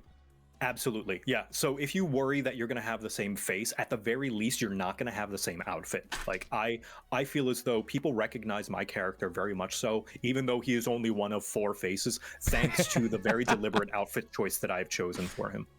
That's actually really cool. Did you play a lot of MMOs other than Final Fantasy when you were growing up? Oh, tons, man, tons. In my video talking about how it took me a while to get into Final Fantasy, actually, I bounced off of it quite a few times before I got into it. Same thing happens to Monster Hunter players, by the way, too. Yeah, same thing happened to me with Monster Hunter, too. I got 3 on the Wii U, and I was like, this sucks, but because it was like... Because I was like 15 and that was the one game that I could buy that year, I was like, well, I paid for it and there are no refunds. Might as well try to see what it has to offer. And then I enjoyed it. But different MMOs that you played. Different MMOs, right. My first MMO, I believe, was Ragnarok Online. That's the forum one, right? No, you're thinking of Gaia Online. Oh, okay. Yeah, Gaia Online. I wouldn't even call it an MMO. I would call it social media. It's like Facebook before Facebook existed. It so happened, I remember, and I will always say it wasn't an MMO originally, because I remember the update where they did add the MMO thing, and it was big news. And it was like, oh, you can roam around now with your character. It's not just a profile picture. But no, I did play that, although I did have a Gaia Online account. Ragnarok, I think, was my first exposure to seeing a bunch of other players in the same instance, like perpetually. And I was like, whoa, that's so cool. And then after that, I think another one that I played when I was in Thailand, because I grew up in Thailand, was called Scions of Fate. But in Thailand, it was called Yul Gang. There's different names? It does have different names based on the region, yes. And it was the most bare bones, like... Nothing. Like when you reached level 5, there was no customization, there was no choices, there was no skill expression or gear expression. When you get to level 5, you put on the level 5 gear and use the level 5 sword. When you reach level 10, you put on the level 10 gear. There's only one set of level 10 gear. Like, it was the most bare bones MMO. It sucked, but I thoroughly enjoyed it. As a kid, I played Maple Story. That was probably the one that I put in the most time out of any MMO as a kid. Shout out Maple Story 2. I miss you. Maple Story 2, rest in peace. You were going places. I could see it. I saw liked the vision. it. I thought it was great. And nobody else could did. See the vision. I played Fly for Fun for quite a little bit. Trickster Online, where like every single character you picked was a different animal Kajinka that informed their class. So like the warrior was a bull, the mage was a dragon, the thief was a lion or something, or I think it was an inventor. I played what's it called, Cabal Online. Oh my which god. Was yeah, I'm gonna list some real obscure shit. Let's see. Aura Kingdom is the MMO that Shenpai played before 14. I remember Aura Kingdom. Jesus Christ. Kingdom. Let's see. Mabinogi was a big one. I played Mabinogi. Mabinogi still is going on too, it's still a fantastic MMO. Holy shit. Yeah, they're in the works. If you want a life sim MMO that's a little bit light on combat, Mabinogi's great. Really good on story. Yes, it's going to have, I think they're kind of soft rebooting it by like rebooting it on a different on a new engine now and a big graphical update. I really want to play it. I'm sad that I never got to play it during its peak. I played a little bit of it when I was in my, I think, like 17 to 18 age, and I would just consistently try to find MMOs to play because it was like my that was my like getaway, right? I really liked MMOs. I really liked role playing. Yeah. Mabinogi, man. Fuck, I'm so happy that I gotta play that when it does come out. Yeah. That's gonna be my offline game. Like everybody, I played Terra because it's like, oh my gosh, an MMO with real combat, with real hack and slash combat. I really liked Terra Combat. It was actually really fun. I will say, I also played Terra when everyone was kind of dead on it, and it was mostly just ERPers sitting around in lobbies. Yep. No, yeah. Yeah, absolute hentai bait, that game. Like all the female outfits were super skimpy. I spent a lot of money on some of those outfits to make really pretty characters, and you know what? I regret nothing. They were gorgeous. Yeah. The time you spent being happy is not time wasted. I don't care what anyone said. I don't here in the tavern, in my tavern, we don't believe in sunk cost. We believe in cost well spent. Me, 17 drugs later. Yeah, I'm so happy. This is so worth it. Yeah. Let's see. What's another one? Trying to think. RuneScape? I did not play RuneScape. No, I played it once. Played every obscure MMO and you've never played RuneScape? So, never asterisk. I played it once in elementary school when I finally moved to the US. What? When all the other kids, all the other boys in my class were like, "Oh, you gotta play RuneScape." I made my character, hated how it played, hated the 1 second tick rate that, or half a second tick rate that the game had, because it felt so clunky. I thought the game looked ugly and it was slow, and I think I accidentally wandered into the wilderness and died. And it was the first game that I ever played that had inventory drop on death, and that was just because I wasn't expecting it. It just shocked me as a kid, and I never touched it again until my subathon this year. Oh, you got to play, because I was gonna say RuneScape. My idea of an ideal MMO was I really like RuneScape's questing, because they used to update monthly with new quests, and I was like, this is the only MMO that I've ever heard of that would consistently add new quests and storylines that you could play that I thought were really fun. And like they actually had a lot of quests that were really intriguing and fun to play, because they had different like puzzle mechanics that were put in. Yeah, I will say, like, speaking as a 14 player, and any other 14 players in the audience can there's a lot of them when I type 1 in the chat. You will understand, like, 14 quests are absolute dog water. I love Final Fantasy 14. It's got a great story. It's some of the best like MMO content I've ever played. The questing experience itself is absolute bologna sandwich filled with mold in the trash full of like maggots, because the quests consist of talk to this guy, go talk to 3 NPCs, talk to another guy. The end. That, like, the story behind the quest and the world building is great, but the actual actions that you're taking in the quests are the most boring, nothing things I've ever played in any other. How did you get through when you were playing it? Because you got through it clearly, and you have a lot of love for the game. So when you were playing it, what did you do? Did you just kind of slog through it? Because, like I said, you have to readjust your mindset and look at it like a visual novel instead. These are not quests; they are chapters. They are called quests, but they are not quests. They are chapters. Look at it that way, and maybe that's copium, but really, like, it does like, I feel as though mindset, you can't just, the game can't do all the work. You got to meet it halfway. You got to meet it where it's going, right? And it's trying to tell a story. RuneScape, on the other hand, the benefit is now what I will give credit to 14 is it's not trying to be RuneScape. There are two very different games with very different goals in mind.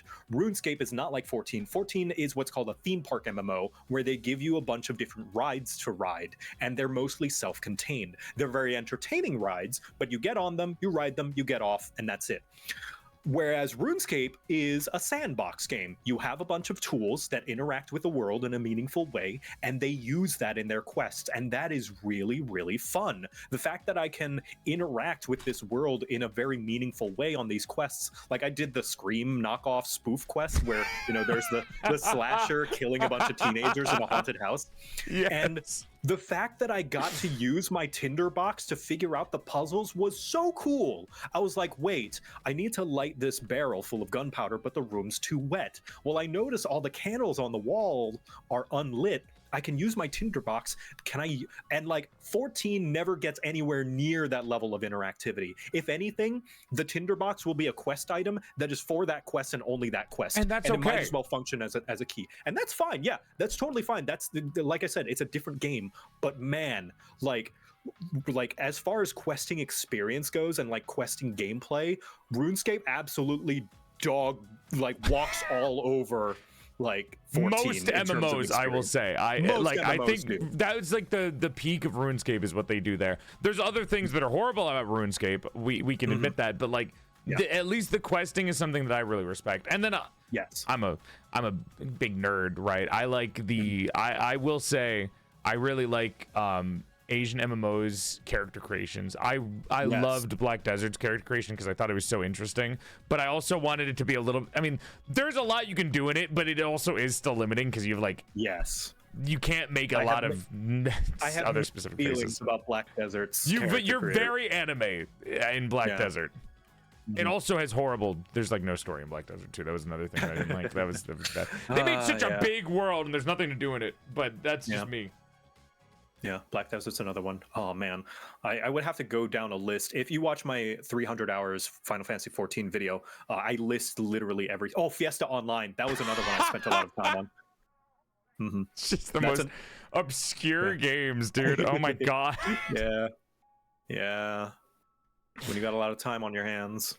Well, I mean, you were telling me before the stream started that you don't have a lot of you don't play a lot of games off stream anymore because of the same thing that a lot of us content creators do, where it's like, but my reaction could be really funny, and then you end up playing a game on stream, and then your reaction's like the most lukewarm thing, and you're like, fuck, wait, I should have done it.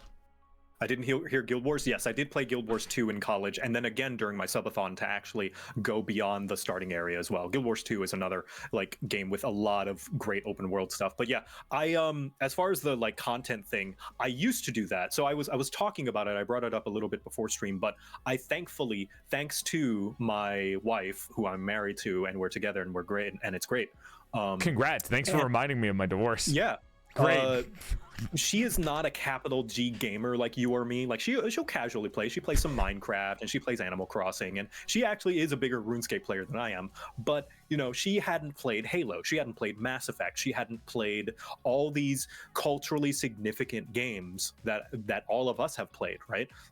You strike me as someone who owned a 360 as a kid. So, your Gears of War, your Mass Effects, I actually did, Xbox but I Live only Arcade. played very specific stuff. I actually have never played Mass Effect, and I only just started doing Gears occasionally. Yeah. It was Doritos Crash Course in Halo for me. But Doritos Crash! Yeah! I loved every time there was an arcade game that allowed you to use your avatar, I insta-download. Yeah. Okay, continue, though. Yeah, but yeah, it means that she has a big gap in her gaming knowledge and experience, and I, wanting to show her a lot of games, would play games for her, basically give her her own personalized Let's Play. Like a little Game Grumps style. Yeah, basically, but without recording, because we want to do it so often that setting it up would be a chore, so I just don't bother. And I think thanks to that, I now do have a handful of games that I play off stream and always keep in mind, am I going to be able, is this going to be more than 5 streams? If yes, maybe I just play it. Maybe I stop holding on to it and putting it on the shelf and just play it and experience it. And I have been enjoying myself, and I think that's important. If for anyone whose hobby becomes their job, to keep it as a hobby as well on the side. And so, yeah. I made it. I made an alt account specifically so I could play long form games that wouldn't do well on my main account, which is this is my way. This is my compromise, where it's okay, at least it's still being recorded, so I can play something and relax. But this is the most compromise I could do, because I just could not force myself to play games that I think are really cool off stream. This is the most I could do, and not have some way of being okay, if there's an amazing moment, I'll have it in my pocket just in case. I think this is why I attach myself to roguelike so easily, because it's something that you can do without any worry of that. Yeah, there's very little emotional investment needed. You don't need roguelikes are great because you can just hop on, play around, it'll be a new unique experience, and then for 30 minutes to an hour, and then you'll get a nice satisfying experience, and then you're done. And then you can do it again later if you want. I thank God for roguelikes. I mean, there's a lot of games that I really want to play. And I sit down and I tell my chat, I would really like to play Sonic Adventure. I would really like to play Gears of War. I'd like to play Mass Effect. I'd like to play Dishonored. I'd like to play We Happy Few. There's so much random bullshit that I would like to try out. And then it takes so absolutely long to get to, because I only do 4 streams a week. And even with those streams, I have so many different events that I like to do, because I like to keep it variety, right? So sometimes you just need to either bite a bullet and do something, or it's you need to find a compromise so you can actually get stuff that you want to do done. Yep. Yeah, for sure. Video games. Who would have thought this could? This is what a job of playing video games would get you to. Yeah, but yeah, I think it's very important, and I do recommend, although it's easier said than done, I do recommend trying to just at very least set aside 1 day a week, just be okay, this is my gaming for B-day. I'm not just gonna play a roguelike. I'm gonna play something with emotional nutrition, with with some actual engagement, and engage my brain, just reading sitting down and reading a book. I think it's important to engage with art without having something on your second monitor, without a YouTube video going, and just fully give it your undivided attention. I think it's also a way to combat burnout, because if you're a content creator and you're always creating but you're never consuming, it causes you to just kind of run out. You run empty, right? Yeah. Yeah, a metaphor that I've been given that I really hold on to is content creation's like breathing. Whenever you're making content, you're breathing out. You got to breathe in. Everyone breathe in. Everyone breathe in. That's also a good way to cure your hiccups as well, is breathe in all that you can, as much air as you can, and just hold it for as long as you can. Always works. Joel? Joel? I forgot what step 2 was. I forgot what step 2 was. You know, right. I've actually had, have you ever had like hiccups to the point where it hurts? I had that once where I had hiccups for 3 days in a row and I felt like I was going to die. It gets to the point where it is the most annoying and painful thing in the world. I was so scared. Yeah, but yeah, if you, that's the method that always works for me. I don't know if it's going to work for you, but yeah, holding in your breath always cures my hiccups. You gotta breathe in all you can, though. That's an important step. There's a lot of things that I try to do that, like I've done a lot of home remedies for things like that. And the number one thing that cured my hiccups every time was just like waterboarding myself. Like it was. Fuck? That's not good. What do you mean? Well, like the only way that I was able to get rid of my hiccups was just like drowning myself with water, where I would just chug as much water as I can, hoping that it would like drown out the hiccup, and it worked. I wouldn't recommend other people to do it.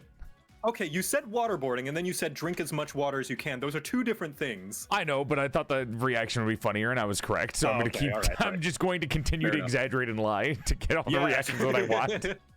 Screw checking your sources. I'm going to start believing people. I am the source. I made it up myself. Yeah. Yes, to cure my hiccups, I like to put a piece of cloth over my mouth and pour water on myself. To simulate the feeling of drowning. It's my favorite way. It's actually it's little known. Other yeah, I'm not gonna make that joke. Actually, this is a guest stream. I can't make that. Never mind. I was gonna make a soaking joke. We're gonna move on. The point is though, I just feel like there's so many video games that we can play nowadays, and finding a video game that is a perfect mix for stream can be a little hard sometimes. I feel like the perfect video game to stream is like 8 hours long. And it's like a story game, and I love those. Whenever there's a short game that comes out, I'm like, thank God, I can finish this in like 2 evenings. A treat! Finally, something for me. Gobbles up my single-player story games like the glutton that I am. Yes. Oh my God!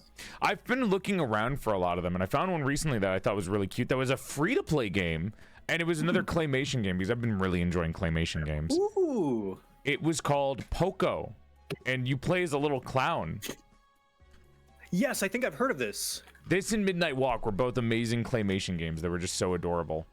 Poco, yes, I've seen this. This is so adorable. This is such a cute game. It was literally like 3 hours long, and it's so quick to just 100%. It was so adorable. I actually played it recently, and I didn't realize I was playing it on the day that it came out. So I played it like a year after it had come out, and I was like, oh my God, it's their anniversary. Jesus. Yes. I love that the mouse, the cursor, like squishes into different forms and you hover over stuff. I love artistically endearing video games because I feel like it's becoming kind of harder to find nowadays to look for these really cute, artistically enduring games. I feel like a lot of video games have been going around for like the same 3 art styles, and that's not a problem because I still like those art styles, but I kind of miss when things were like very different or like they'd be willing to take a risk.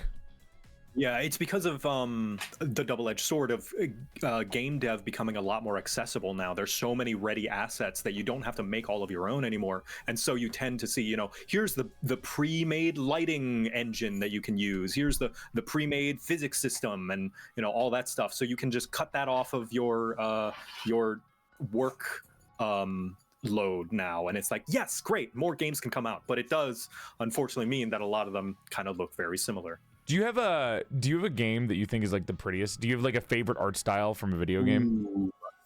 So favorite art style versus prettiest favorite. So well, we can go favorite art style. Like what do you think? What game do you know of that has your like?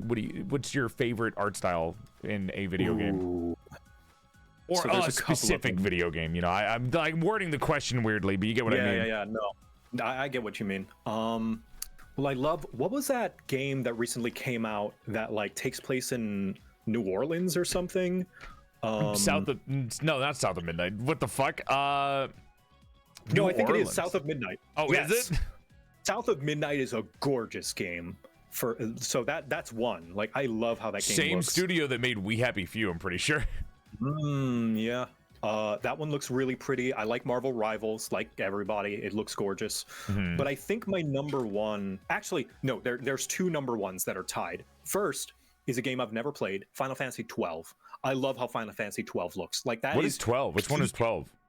12 is the one with Fran, and it has this sort of the gambit system where you essentially get to program your party members and decide their behaviors based on the combat. And so yeah, Zodiac Age is the remaster where they basically up the resolution. Oh my god. I don't think textures. I've ever seen this Final Fantasy game before. It's gorgeous. What? Wait, It's- I don't think I I've love- ever seen these characters before.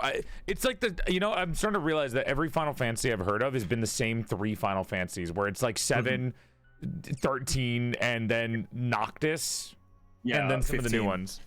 Yeah, but no, this one was this was a PS2 game, and I love PS2 era graphics, or especially towards the end of its lifespan, because they were really pushing the baked lighting and baked details and textures to their limit, and I love that aesthetic. Another MMO that I played was Granado Espada, also shares that aesthetic.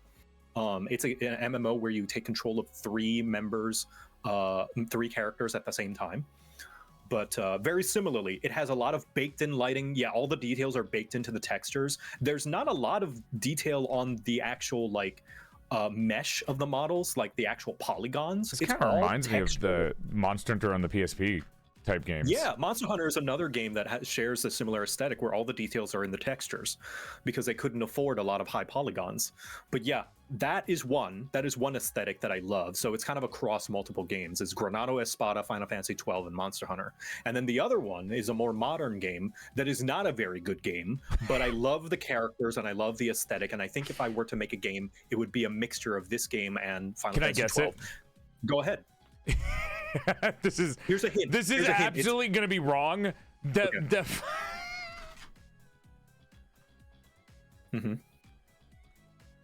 Let's hear it with no hints whatsoever. Let's hear it. Hold on, I gotta remember the name of the game. Sega game that didn't do well. You're gonna have to narrow it down. That's a lot of them. What the fuck? Do you was have any idea how little that narrows it down?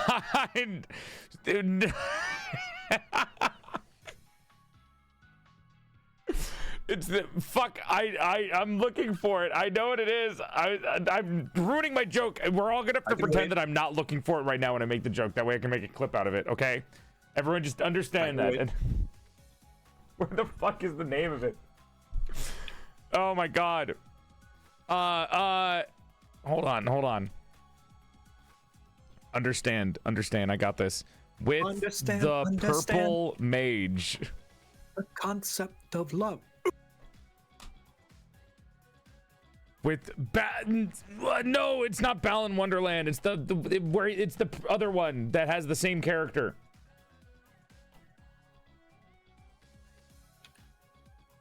Nights into Dreams. Nights into Dream. There we go. Okay, pretend that I didn't say that. Cut all of this out, editor. Thank you. Okay, what was I saying? What was it? Oh, can I guess what your favorite game is? Yeah, guess what the other favorite art style is. Is it Nights into Dreams from 1996? It is not Nights. No, it is not. I did not have a Genesis. I did not play a lot of Sega games. I did not have access to a lot of Sega games. Ignore that he said it was a recent game, and then I immediately had to look for the game, spend 5 minutes looking for it, and then delete everything else so I can ask him. So I'll give you another chance. Here's Okay. a hint. Knowing my channel and knowing my content and what I have covered and what I have not, it's a gotcha game. Is it reverse 1999? No, it's not that one. It's got to be a different gotcha game. Is it? No, it can't be a Hoyo game. I think he has What's more your guess? self-respect than a Hoyo game. This is not a hint, by the way, but like the one time that I played Genshin Impact was my stream when it came out, and I have not made any content for it ever since. I only like Honkai Star Rail, and even then, no, it's not gonna be. Guys, you're thinking too broad. Like you're thinking of all the popular ones. He plays obscure stuff. We have to think better than this. Is it the gacha game that is where it's like dungeon crawling and it's super brutal, and your characters die? I don't know. Was that too obscure? Was that too obscure? That sounds too generic. No, the characters like actually die. Limbus Company, maybe? Oh, no, not Limbus. Although Limbus does have a beautiful art style. It can't be Dragalia Lost. That game's dead. Nah. All right, I'll say it. It is AFK Journey. What? Actually, you know what? That does have a really nice art style. It does. It does. That's one of the only reasons I ever considered playing it was because its art style was fucking gorgeous. Beautiful game. Again, all the detail is in the textures on the models. It's fairly like low poly. Like they're pretty simple. That's fair. Yeah. That's fair. Yeah. That's honestly a real question because it's a real ass answer because I actually really like AFK Journey's like art style. I think it's beautiful. Yeah. All the characters are incredibly attractive. Very, very hot. I'd hope so if it's a gacha game. Mm-hmm. I'm surprised you didn't know about this, but there is a gacha game that plays like Darkest Dungeon where you are it's a very obscure one that I've seen a couple of different videos about that I don't remember fully, but it was basically it's a dungeon crawling game and you gacha for characters, but your characters can permanently die even though it's a gacha. And it's pretty brutal. I think it's called Wizardry. I'm gonna guess because one of my mods said that. Kind of love that. Wizardry, yeah. I actually do like Chaos Zero Nightmare, which is a newer gacha game that I have to be honest has sponsored me a couple of different times. But the reason I like it is because it uses this live 2D art style that is absolutely gorgeous, and they like animate everything, like everything, even thing. You will appreciate this because I can tell that you will. There's this game Chaos Zero Nightmare. Everything is animated, so it's a card battling roguelike, kind of like Slay the Spire, but a gacha game. And it has this really beautiful art style where everything is animated. So imagine in Slay the Spire, when you click on somebody's card, the character gets an animated pose in a chibi form. And when you attack, they get their own animations. Specific cards have like very specific animations as well. Like it is awesome. I like that. It's really cool. But yeah, there's a lot of cool games out there that I feel like I need to give a chance to. There's one more that I want to shout out. Another game that I haven't played is Grand Blue. I love Grand Blue Fantasy's art style. That's another one. It's like all the bronze and browns and golds and warm colors that they use in the shading and the like line art is like, oh, I will never play it because it's the most gacha of gacha games. It's like it is like the blueprint for modern gacha games. But I love its art style. There's a lot of games that I feel like that where I just never want to play, but I really enjoy. Yeah. Like God of War, I don't want to play, but I really enjoy it. Shout out to La Diva, my queen. I also am somebody who has favorite characters in games that I have not played. Yep. In my Tomodachi life, I have a kid with Arlecchino from Genshin Impact. Yeah, LARPers. Actually, slight tangent. I hate the term LARP. We used to call it because LARPing is a cool thing that you can actually do. And LARP does like the act of LARPing does require enthusiasm and knowledge. I think we should go back to saying poser.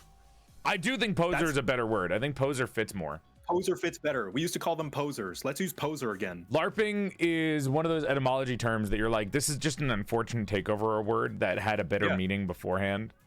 Yeah, like I get where it's coming from. You're role playing as someone who is a fan of it, like whatever. But like live action, it doesn't really fit because I don't know why they're saying LARP. Why is it live action? Why is it live? Yeah, you say role play or poser. Yeah, if somebody calls me a LARPer, I think I'd punch them. I actually think poser fits better because it's just so accurate.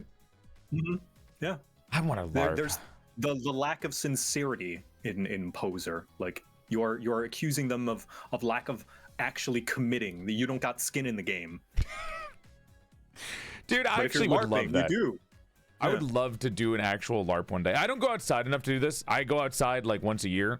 I think it would be super fun to like actually get into a LARP or go to a medieval Ren fair. I would love that personally. Also, just because I like the clothes. Like I would I don't think this is not this. I say it's a masculine urge. Everyone has this urge. I swear to God. I really just want to buy a suit of armor. The one thing that needs to come out of me being a streamer and eventually making money is that I would like to buy a suit of armor and wear it casually in my house. I want to do the dishes while wearing a suit of armor. While ads are going, would it be all right if I fed my dog? Yeah, go for it. I'm not gonna say no. Even if it wasn't ads were going, you can totally go feed your dog. It's okay. He's being hungry and it's dinner time, so I'll be right back. Yeah, of course. Wait, move. Okay, just left your dead body on the screen. Well, now who's LARPing? Look now, who's the real LARPer? I can't call my boys goons anymore without feeling bad. Oh yeah, the takeover of goon is also a really annoying one. Is that Hiragi you in the chat? Oh my god, that's my VTuber crush. Cosplay as Noro? I don't think I could fit such a lean cosplay. I'm a very like broad-shouldered person. I'd have to, if I'm going to wear full body armor, it'd have to be the armor of a gacha character. I don't think it would be able to fit like the armor of somebody like Noro, who's very lean and beautiful. I think it would be cool though. There's a lot of different armor that I want. Like I want a Master Chief. I want a Spartan outfit. You know, I would love to purchase a Spartan outfit from a cosplayer. I'd love to purchase like a clone trooper outfit, and I'd love to have real life plate armor that I could wear. I think that would be really cool. If I could get a design of armor that I have specifically catered to me, that would be cool too. What about Warhammer Space Marines? Not for me. I think they're cool, but I don't like them as much as all the other sleek armors that I've seen. Welcome back. Oh, never mind. Nope. Yeah. I got excited. I thought he was talking to me. You want to say hi to PorcelainMaid? Sure. Hi. Joel, this is my wife, Echo. Hello. Hello, Echo. Hello. I almost said hello. Hello, wife. Hello. Hi. I am Mrs. JoCat. Hello. Hello. Mrs. JoCat would be Mrs. Joel Cat, technically, if you go by the gender terms. Yes, she is here. She got home from work. Did you feed Muffin? I haven't yet. No, good. I worried. I don't know why I worried. She's been in here the whole time, but I worried that you fed her and then I just gave her second dinner, but that didn't happen. Thankfully. There's nothing wrong with second I'm feeding dinner. her right now. It's okay to have a little bit of a chunkier dog. We want to. Maybe it's just bad for her. It's just bad for her. Yeah. Her legs are 9 inches long. Maybe in her twilight years we'll let her get as fat as she wants. Oh God, if I knew when I was gonna die, I'd spend the last 2 years of my life just eating everything that I can. Yes. Mm-hmm. Agreed. Yep. Oh God, I'm sick of fiction saying that people that know when they're gonna die are depressed. No, I would be happy. I'd take the time to eat as much as I can. I've always wanted to eat 6 bags of chips for one day. Oh, I'm hungry now.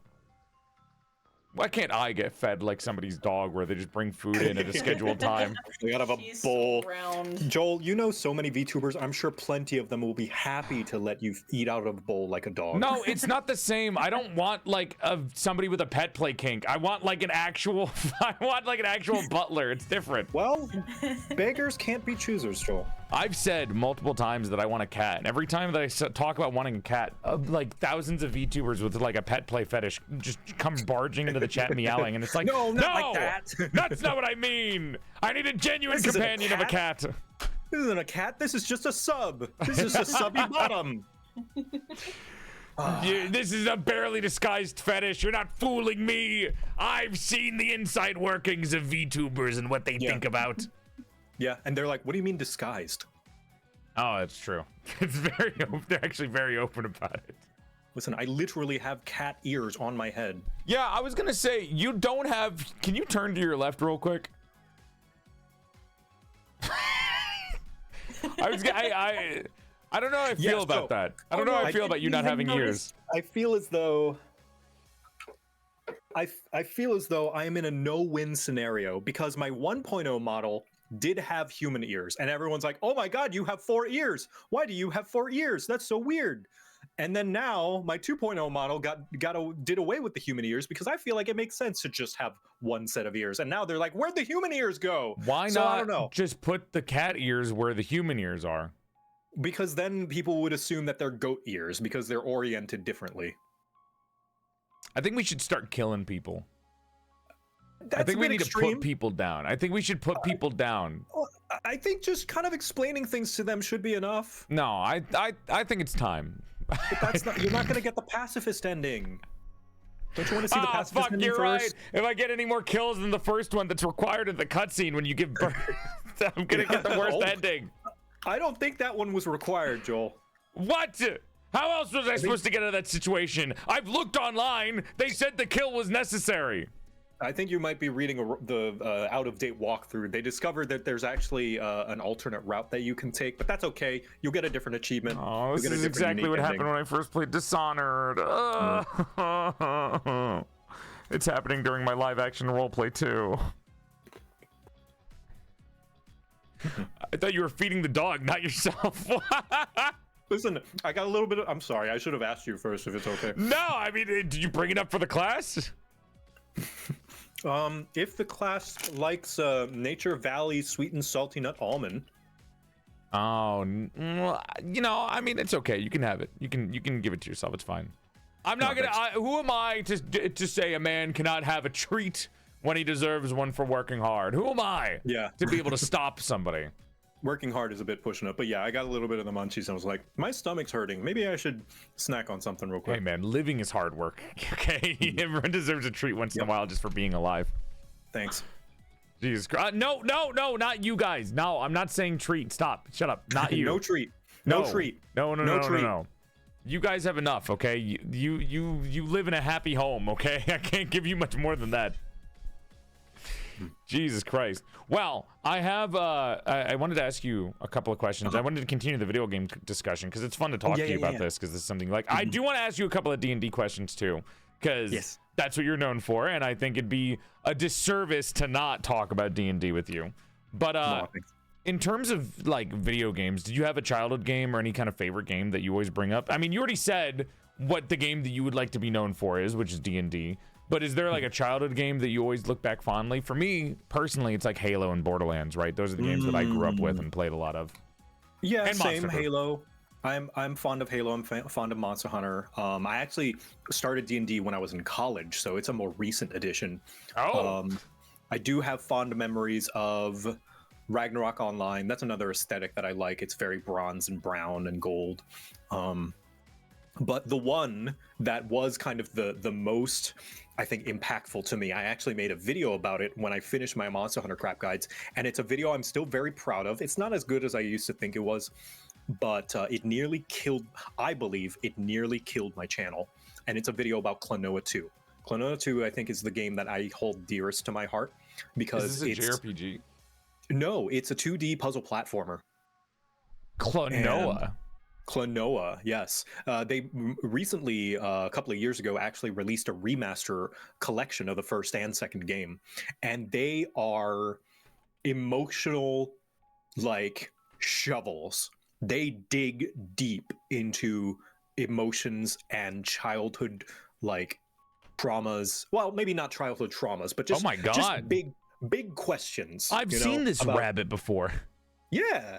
It digs a lot of emotional questions of like, what does it mean to be sad, like, and like, what memories are false memories that are good memories, still good memories to hold on to. Like, how much should we be living in the past, and how much do we need to let go and move on to the future? Letting go in general is a big theme in the game, of like letting go of friends and loved ones and moving on and going on to your next adventure, as it were, and dealing with your emotions with that. And I feel like it was very important to me as a kid and important to my development. I really like the sorry, I didn't mean to cut you off, but like, No, go on. I just wanted to say, I really love my favorite type of meme, my favorite type of clip or like joke is when somebody's talking about how impactful a video game or a story is, and then the story is like very like the art style. It's very beautiful, it's very cool, but it's always like an anthropomorphic character that is so funny out of context. It's just so important to me and my development as a kid, and it's like Sonic 06. Yeah, it's exactly. Yeah. It's exactly. What But no, like here's a quick semi-spoilerish summary. This game is Inside Out before Inside Out came out. Oh, people really like that movie too. Yeah, I feel like Inside Out is a great movie about emotions and sadness and depression, and so is Klonoa, but it did it like 20 years earlier.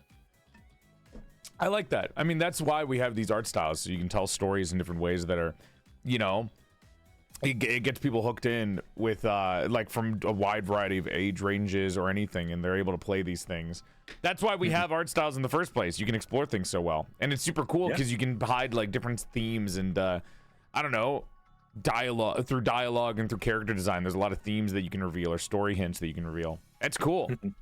Yeah. I wonder if I have a game like that. I do have a fondness for Halo as well. I think that was my first big hyper fixation, I think, because when I first played it, when I first moved to America, this is a core memory of mine. I was finally making friends with kids in my class, and they invited me over to their birthday party and a sleepover, and I was first introduced to playing Halo 3 on the 360 in 2007, and I was like, this is amazing, this game's beautiful, because I didn't have a 7th gen console at the time. I was still stuck with my PS2, so there was a massive graphical update, and also just independently, Halo 3 is a fucking gorgeous game. I still remember when Halo 3 came out, and I got an Xbox 360, and I was playing it with my older brother, and the first thing I thought, to add to your point, was just like, holy shit, this looks real. Nowadays, I wouldn't say that, but like, goddamn, at the time I was like, this is like real life. Yep, very much so. And I still think it has its own charm. The humans are a little crunchy and janky, but everything else about the game, I feel as though, even including the extra bloom, like it is a very blown out game in terms of color and bloom, but I think that's to its benefit aesthetically. Like I still remember Call of Duty fans. There was a weird rivalry, I don't know if you remember, between Call of Duty fans and Halo fans, where like Call of Duty would call Halo the kids game because it was all bright and colorful. I'm so glad that I'm being validated from saying this, because every time I bring it up, somebody calls me crazy. I literally have never played a Call of Duty game because of how angry Call of Duty fans made me growing up, where they'd make fun of Halo and be like, well, I'm never gonna play Call of Duty now because everyone makes fun of Halo, so fuck you. And I still haven't played a Call of Duty game ever. I don't even know what it's like. Yeah, I would say if you like good stories, I think the Modern Warfare series is worth your while. Black Ops 1 and 2 are probably pretty good as well. World at War, but I don't know how good the rest of them are, but I feel as though most would call that the golden age of Call of Duty. Yeah, Galo Reach. Yeah, I remember people were calling Halo Galo because of its colors. Happy Pride Month, everybody. Yeah, but, nowadays I wouldn't even take offense to that. It'd be like, and I'm giving Master Chief a reach round. I feel like I'm winning in life. What are you doing, huh? Exactly. Yeah, but Halo was the first time I had a hyperfixation, I believe, because after playing it at my friend's house, it had this atmosphere about it. We were playing, here's another core memory. We were playing Sand Trap, and you know how when you wander out, there are those mines that pop out of the sand? Yes, the Guardians. But because I had never experienced anything like that as a kid before in a video game, there was that building up. I thought there were like sandworms around because there was that like shuffling sound before the mines pop up. And I was like, I legitimately thought that the game was possessed and there was an actual creature in there hunting us down as we were playing multiplayer. And I needed to know more. So I took a wiki dive. Yeah, I took a wiki dive into the game and learned all the lore, and I was obsessed with Halo. I think the Guardians were also a dropped story point that they were going to put in somewhere.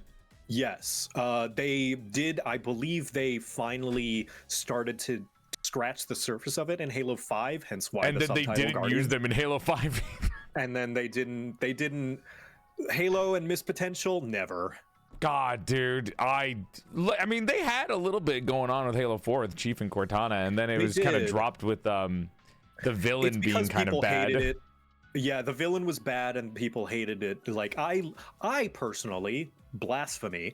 I personally like when Halo digs a little deeper. I Mhm. know it's not how it always was, Bungie, and I'm not saying that it's better than how Bungie wrote Halo. Bungie wrote Halo the characters are very surface level, right? Well, I'm not saying they're bad. Bungie all right? only did one Halo that was really good, and I will say this, and I'll take the hate for it. Halo 2.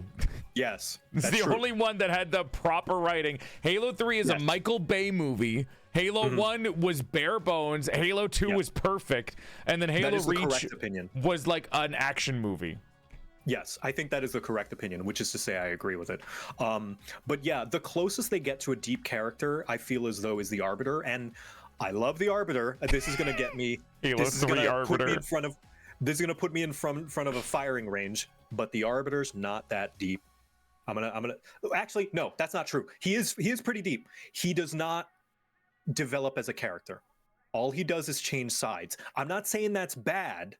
The Arbiter, from a fundamental character standpoint, in my opinion, is the same at the beginning as he is at the end. He's a very honorable, strong, and truthful warrior who believes in doing the right thing in the beginning and the end. Mhm. He just happens to know what the right thing is. He gets more information. Get down, That is Mr. not a- JoCat. Get down. Thanks. To me, that is not a character arc, which is fine. But when people say he has a character arc, I disagree. I don't think so. But he is the best character in the series.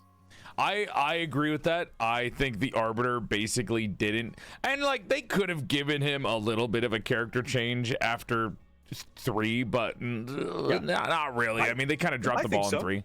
For sure. Like, I think a direction his character could have gone, because they were so scared because people hated him on release in 2, and that's why he has like 5 lines in Halo 3. Man, and the barely- fucking hate on release for things is what ruins stuff in the Yeah. long run. It's the same thing that happened in Star Wars with the prequels. Yeah, it's happening now too. Like, just trust the process, guys. Give it time. Mhm. And now we look back on it and it's like, oh, that was underrated. It's like, just be nice. Be nice to new shit. To quote Anton Ego, the new needs friends. It's the fear of change occasionally is what gets people, I think. Is like you're so set in your expectations and something's different, it's like, oh fuck, man. Yeah. And then you like Yeah, it years later and you're like, fuck. Yeah, we didn't appreciate it in its time. Arby's a flat character, so there's nothing wrong with a flat character. Exactly. Fucking Toph Beifong is amazing. She's one of the best flat characters of all time. Like, she has a little, like, kind of subtle arc, but she's mostly the same at the beginning and the end, and she's great. Arbiter's the same. He's great. What I think they could have done if they wanted to give him an arc is now, what if instead of, like, being, like, trusting and like, yes, this is the right thing, we need to do it, and like fully full of zeal, maybe now he's more skeptical of who he follows, which they did try to do a little bit in Halo 5 when he's like, you are part of Oni, aren't you, Agent Locke? You know, Oni tried to kill me, you know, like, make Oni him did a a bit lot more of bad cynical. things. Yeah, make him a bit more cynical, a bit more questioning of authority, and like, I used to follow leaders unquestionably before. That would be a character arc.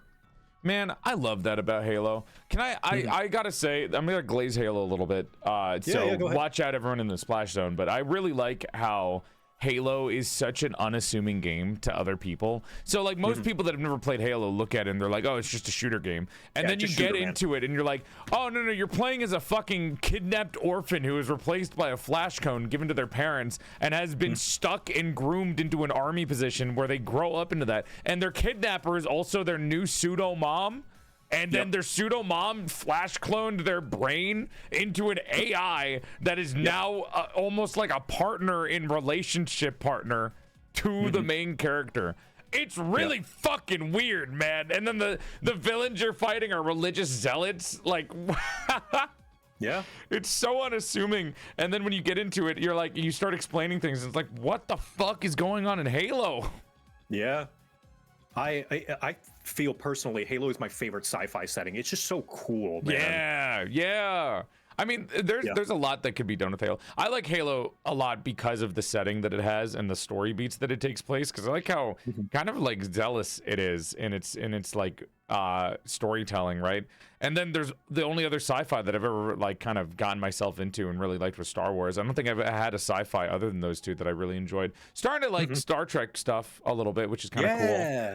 Have you but the been watching Flush any is of so cool. any of the series? Yeah. No, but no? I've seen so many clips of like Star Trek on YouTube Shorts because I am Yeah. a filthy Zoomer, and I spend too much time on YouTube Shorts that I start watching entire TV shows through those stupid clips. Well, that's a great way to get exposed to short clips of it, of its best moments, right? I presume it's of Next Generation, Captain Picard and Data. Yeah. Yep. That's my favorite one. People say Deep Space Nine is the best one, but I have a soft spot for Next Generation. That's what that series is from. Fucking yeah, Star Trek writing was way ahead of its time. It still holds up. It's amazing.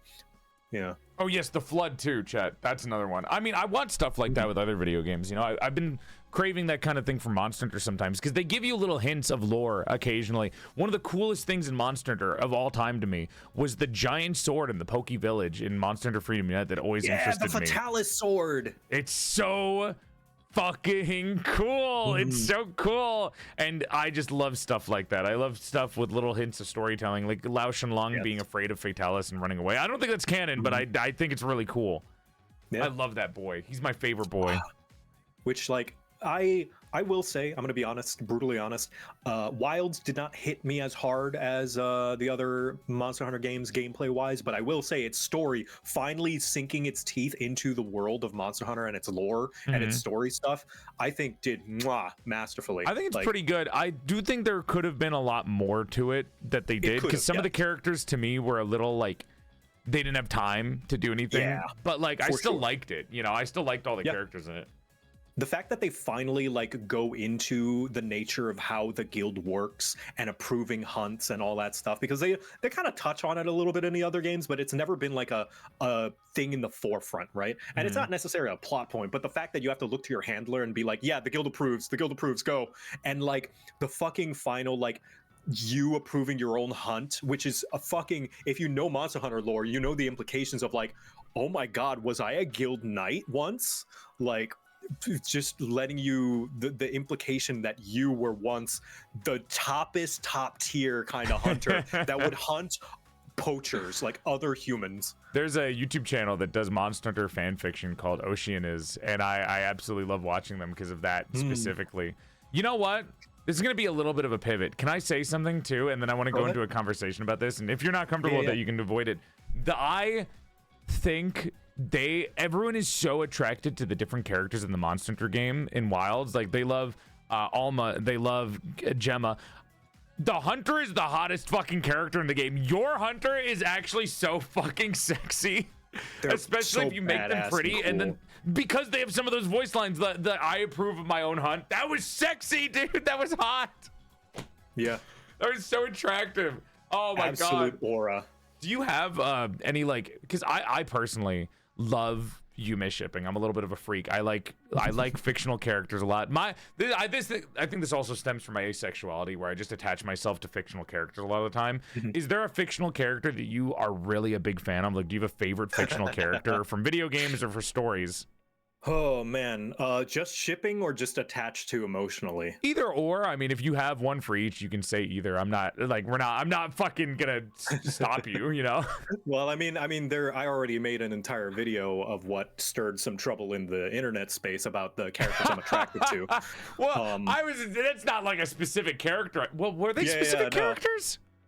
There are specific characters in there, yes. Like, and some of them I do also like. There are some in there that I'm just attracted to on a surface level, and some of them I'm attracted to on an emotional level, and some of them are both. You know, for example, Tali Vas Normandy, Tali Zora Vas Normandy is someone I find incredibly hot, and also I'm emotionally invested in her and love her as a character and writing. That's one. From Mass Effect. Oh, I still haven't played Mass Effect.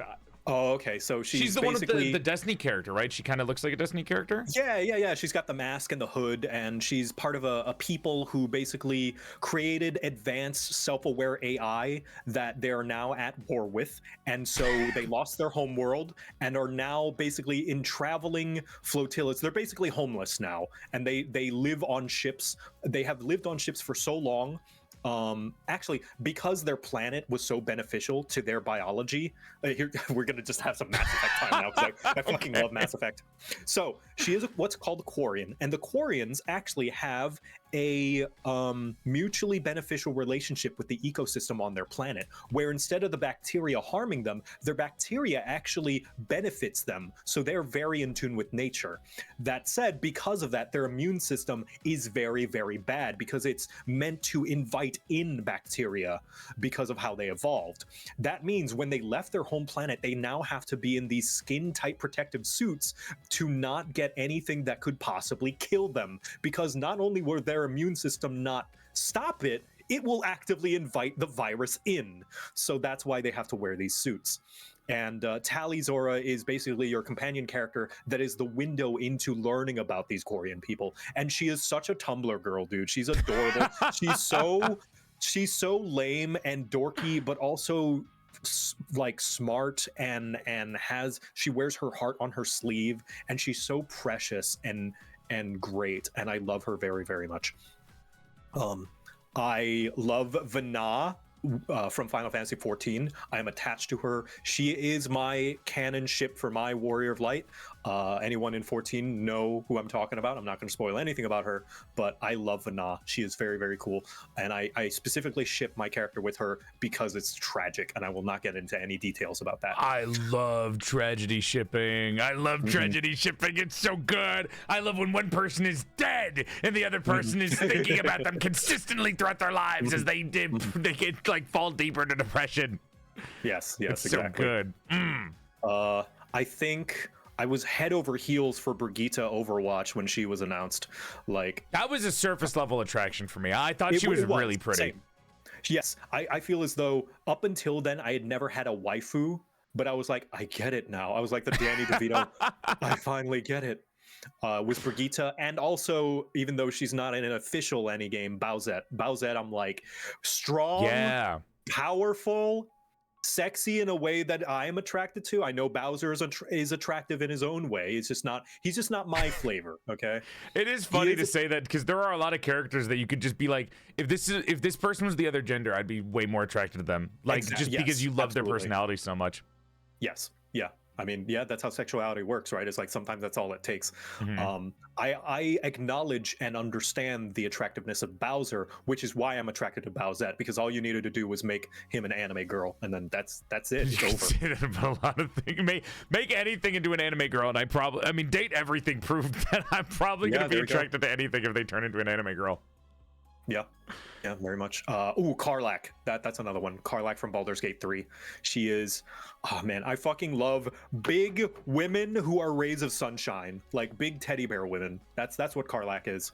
Like, she swears she's kind of vulgar, but I'm starting she's to see so sweet. a trend here. I'm starting to see a trend with your favorites here.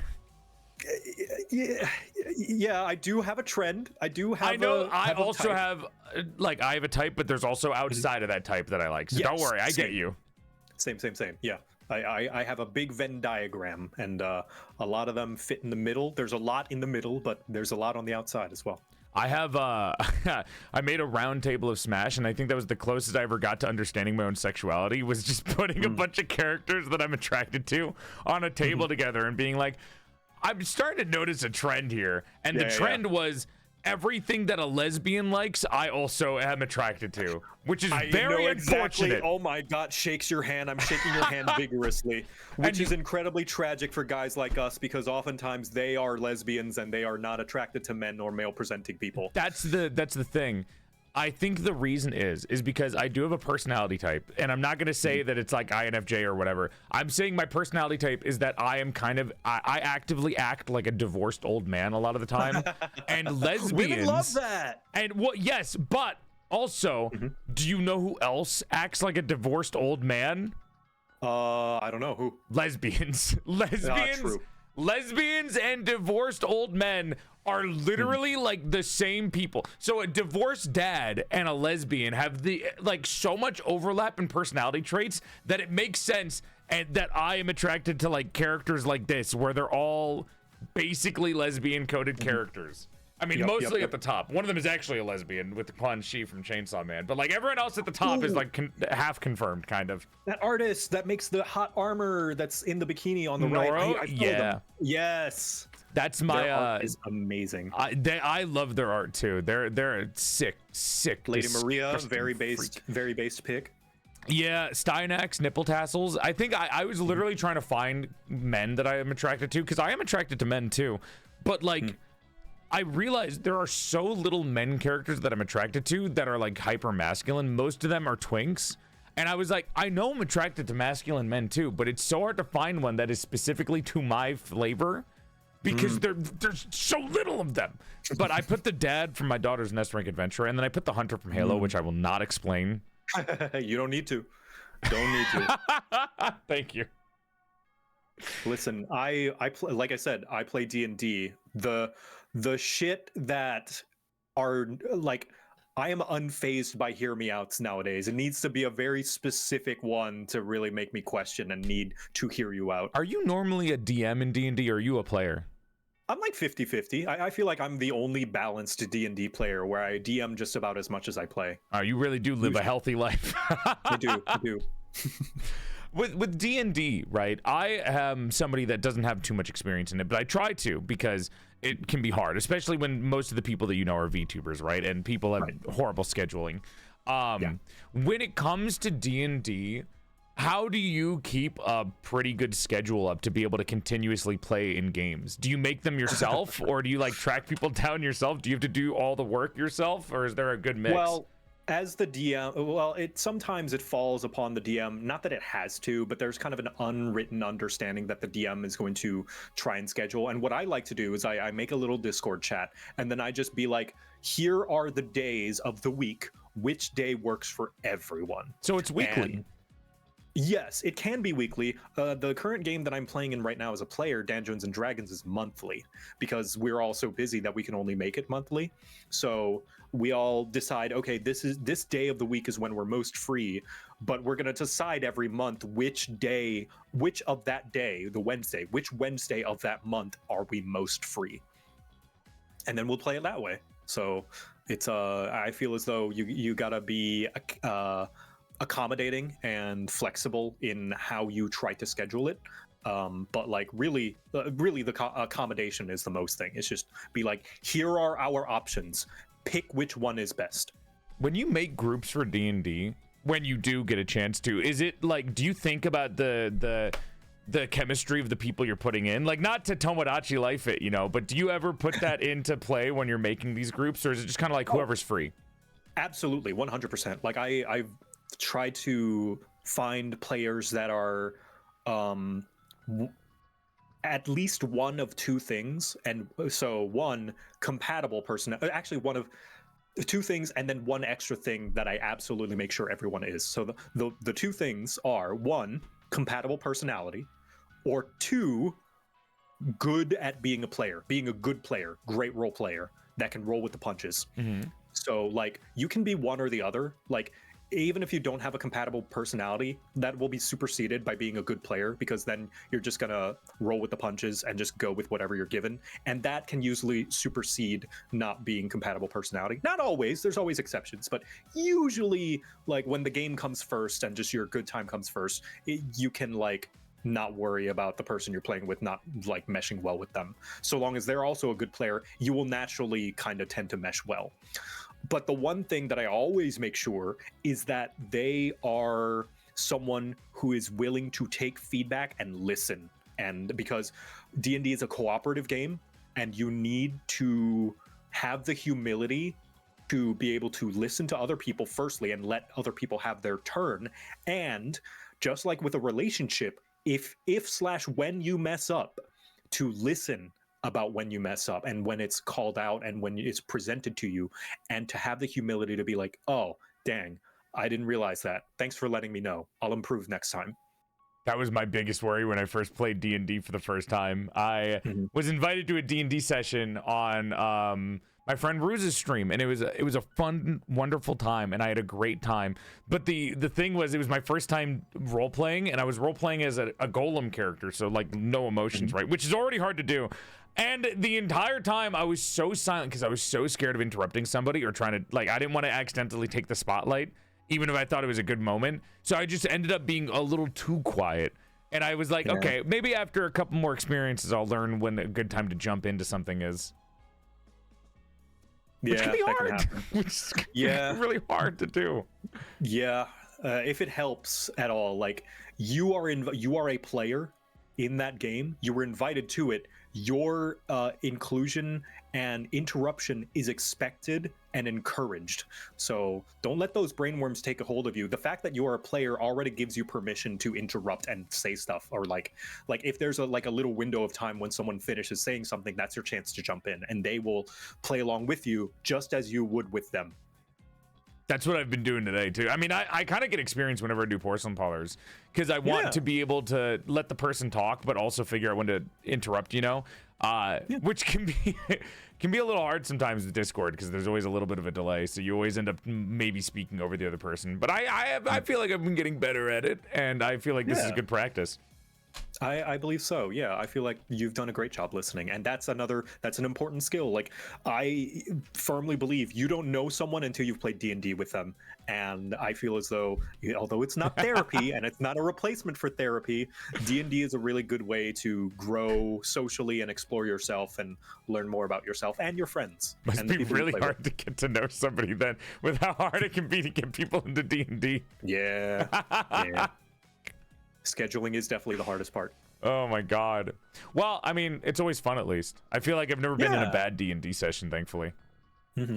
One thing though, if it does feel like a D&D game is not for you, an important lesson that some people learn far too late is that it's okay for you to bow out. If you feel as though like 5 to 6 sessions in, you're just not having a fun time and you feel like your attendance is an obligation, get out.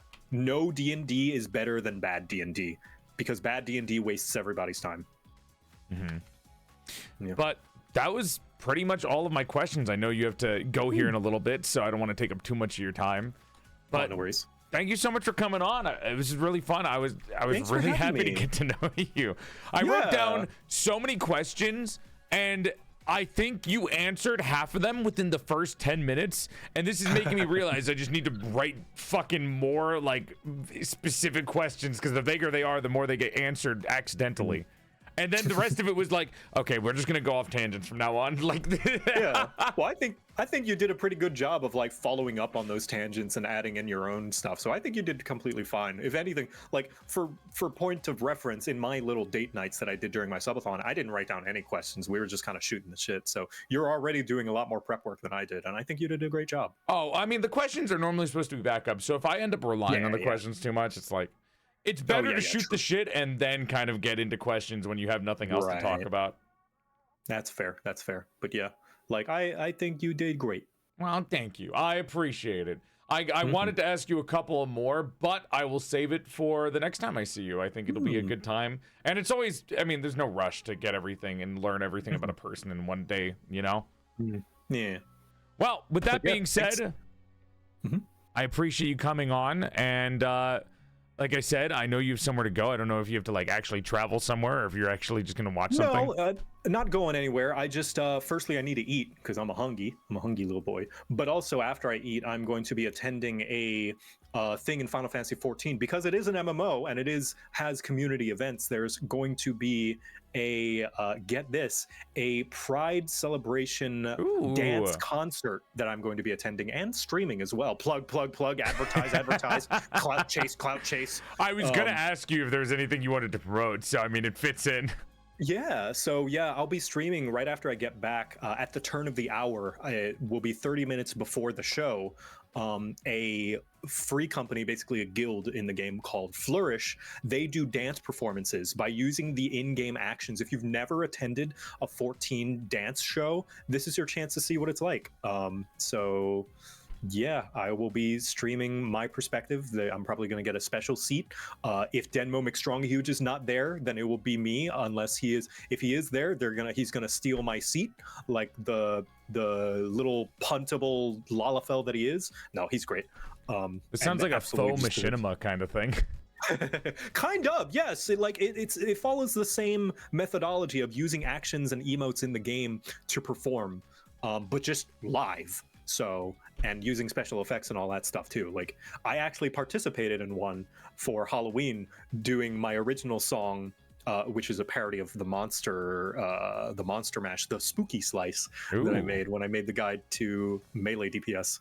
So I got to see a little bit behind the scenes, and it's super, super cool. They like make entire macros full of emotes and skill actions and stuff. It's an entire operation. Like they do proper choreography. So yeah. That sounds really cool. Well, Yeah. thank you so much for being here. I'm sad that we didn't get to, do D&D, and I'm still sadder more about the divorce, but, I feel a little bit better now. I feel like I've come out of this as like a more brighter person. Who needs my wife anyways? Who needs my ex-wife? Yeah, you don't need her. You're a strong, independent doll. Yeah, she took my PSP in the divorce with a monster in it, and Yo, she's got a PSP. I'm out of here. I'm most of my money and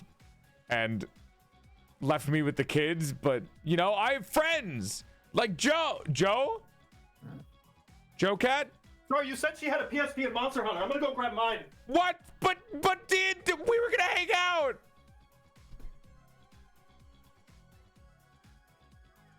Yo, she's got Freedom Unite on here. My save file.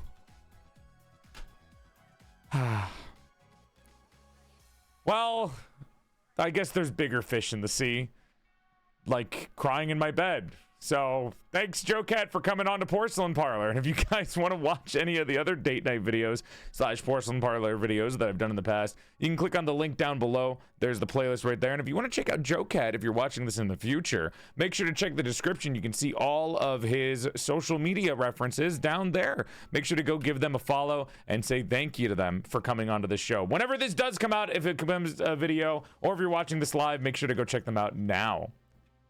Do you have anything you want to promote? No, you pretty much did everything. Sorry, I'm just getting prepped. She's G rank apparently in the time that she stole your PSP. I don't know if you reached G rank, but man, I had 5,000 hours in it. I fucking hope I reached G rank. Jesus Christ. Oh my God. Click on JoCat's head to go to their channel. I think that might actually be out of the corner box. And you can click on the recent video recommended here. So if you want to check that out, feel free to. Thank you guys so much for watching. Thanks for being here, and have a good rest of the night. Yeah? Sorry, I'm stimming. All right, the editor can cut it there. Well, thanks for being here. I really had a good time. I hope you had an enjoyable time. It was nice to get to know you, honestly. Like, I feel like we have a lot of friends that, friends of each other, and it was nice to finally, like, actually speak to you at least, which was cool. Mm-hmm. Yeah, same. Yeah, I feel like that's the benefit of this. It's like we get to make cool content out of it, and we also get to, just chill out and hang and just chat. Yeah, I like the whole shooting the shit thing. I think this is what is really fun with this. I mean, this is like my 700th episode of this, and I never get tired of it. Just getting to talk one-on-one with somebody is really nice, especially when you don't really get to do that much, Yeah. Everything nowadays is an 8-player collab. Yeah, which does not get you to be interpersonal with any of them, which it's got its own benefits of having fun with a lot of people. I yearn for the tabletop board games collabs. Yes. I yearn. I need more Red Dragon. Do you like Red Dragon Inn? You ever play Red Dragon Inn? Red Dragon Inn is my favorite board game. Number one. You know what? I'll invite you into one. I do a DILF night where I bring men in and we all play board games together. Yes. I love the guy that tells the stories. Like every time he does a thing, he's like, "This reminds me of a story." Yeah. Well, now I know what to bring you in next time. All right. Yay. You are free to head out of here. I'm gonna go play some Monster Hunter for the rest of the night. Yeah. All right. I hope you enjoy your choreography. I hope you enjoy your concert. Yeah. I'll talk to you later, man. Yeah. Bye. Bye. And there he goes. Now, will he role play his model going off screen? Nope, he's just gonna disappear.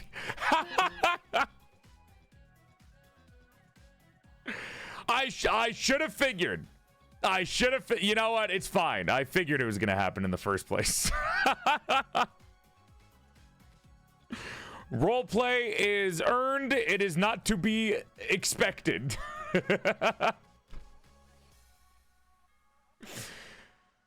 Oh my god. Anyways, thank you guys so much. We're going to go play Halo for the rest of the night, and if any VTuber friends pop in, I'll probably invite them in. But for the most part, we're just gonna kind of hang out, play some games, and relax for the rest of the night. If you guys enjoyed Porcelain Parlor, make sure to go check out JoCat, please. He's a really sweet dude, and as you can see, he's just really interesting to talk to. I really like getting to talk about like fantasy with him and different video game aspects. That was cool, man. Did I say Halo? No, sorry, Monhun. Monhun. I didn't mean to say Halo. We're gonna go play Monster Hunter.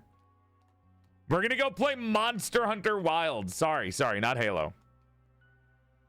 Yeah. Monhun. No, Monster Hunter. Finally was able to see a full parlor live. Yeah. And if you came in here from JoCat specifically, if you're one of JoCat's community members and you came in here specifically just to watch Joe, no worries. If you want to head on out, I appreciate you coming by to say hi to me or watch the stream with us. Very sweet of you. But yeah, we're going to go play Monster Hunter. Noro might come by and join us. I think they're taking a nap. But that's basically the rest of the night, man. I'm going to treat it kind of like an alt channel where I'm just going to be relaxed and we're just going to hang out, have some fun, man. I don't expect too much from today. I just kind of wanted to play some Monster Hunter with chat. Get some new armor to prepare for the Lao Shan Lung quest when it finally comes in. And Star Pilot, thank you for the raid. I appreciate it. Yeah, dude, he was so interesting. I didn't know that I actually didn't know about I didn't know what he did D&D. Because from what I knew with Joe was I met him in a Halo recording for a Halo video on Willie Osso's channel. And I knew him from Monster Hunter and Final Fantasy. I did not know him from D&D. You did not? Yeah, I didn't. I like I said, the circumstances that I meet people is always super weird. Because I meet people from being in like very blunt rotation collabs, like Nightmare blunt rotation collabs. And that's always really fun for me. The reason why I didn't know anything about D&D is because I'm not like a big D&D person. I love D&D. I love playing D&D, but I had not been into D&D content until recently, where I started getting really into roleplay. So I was not aware of it.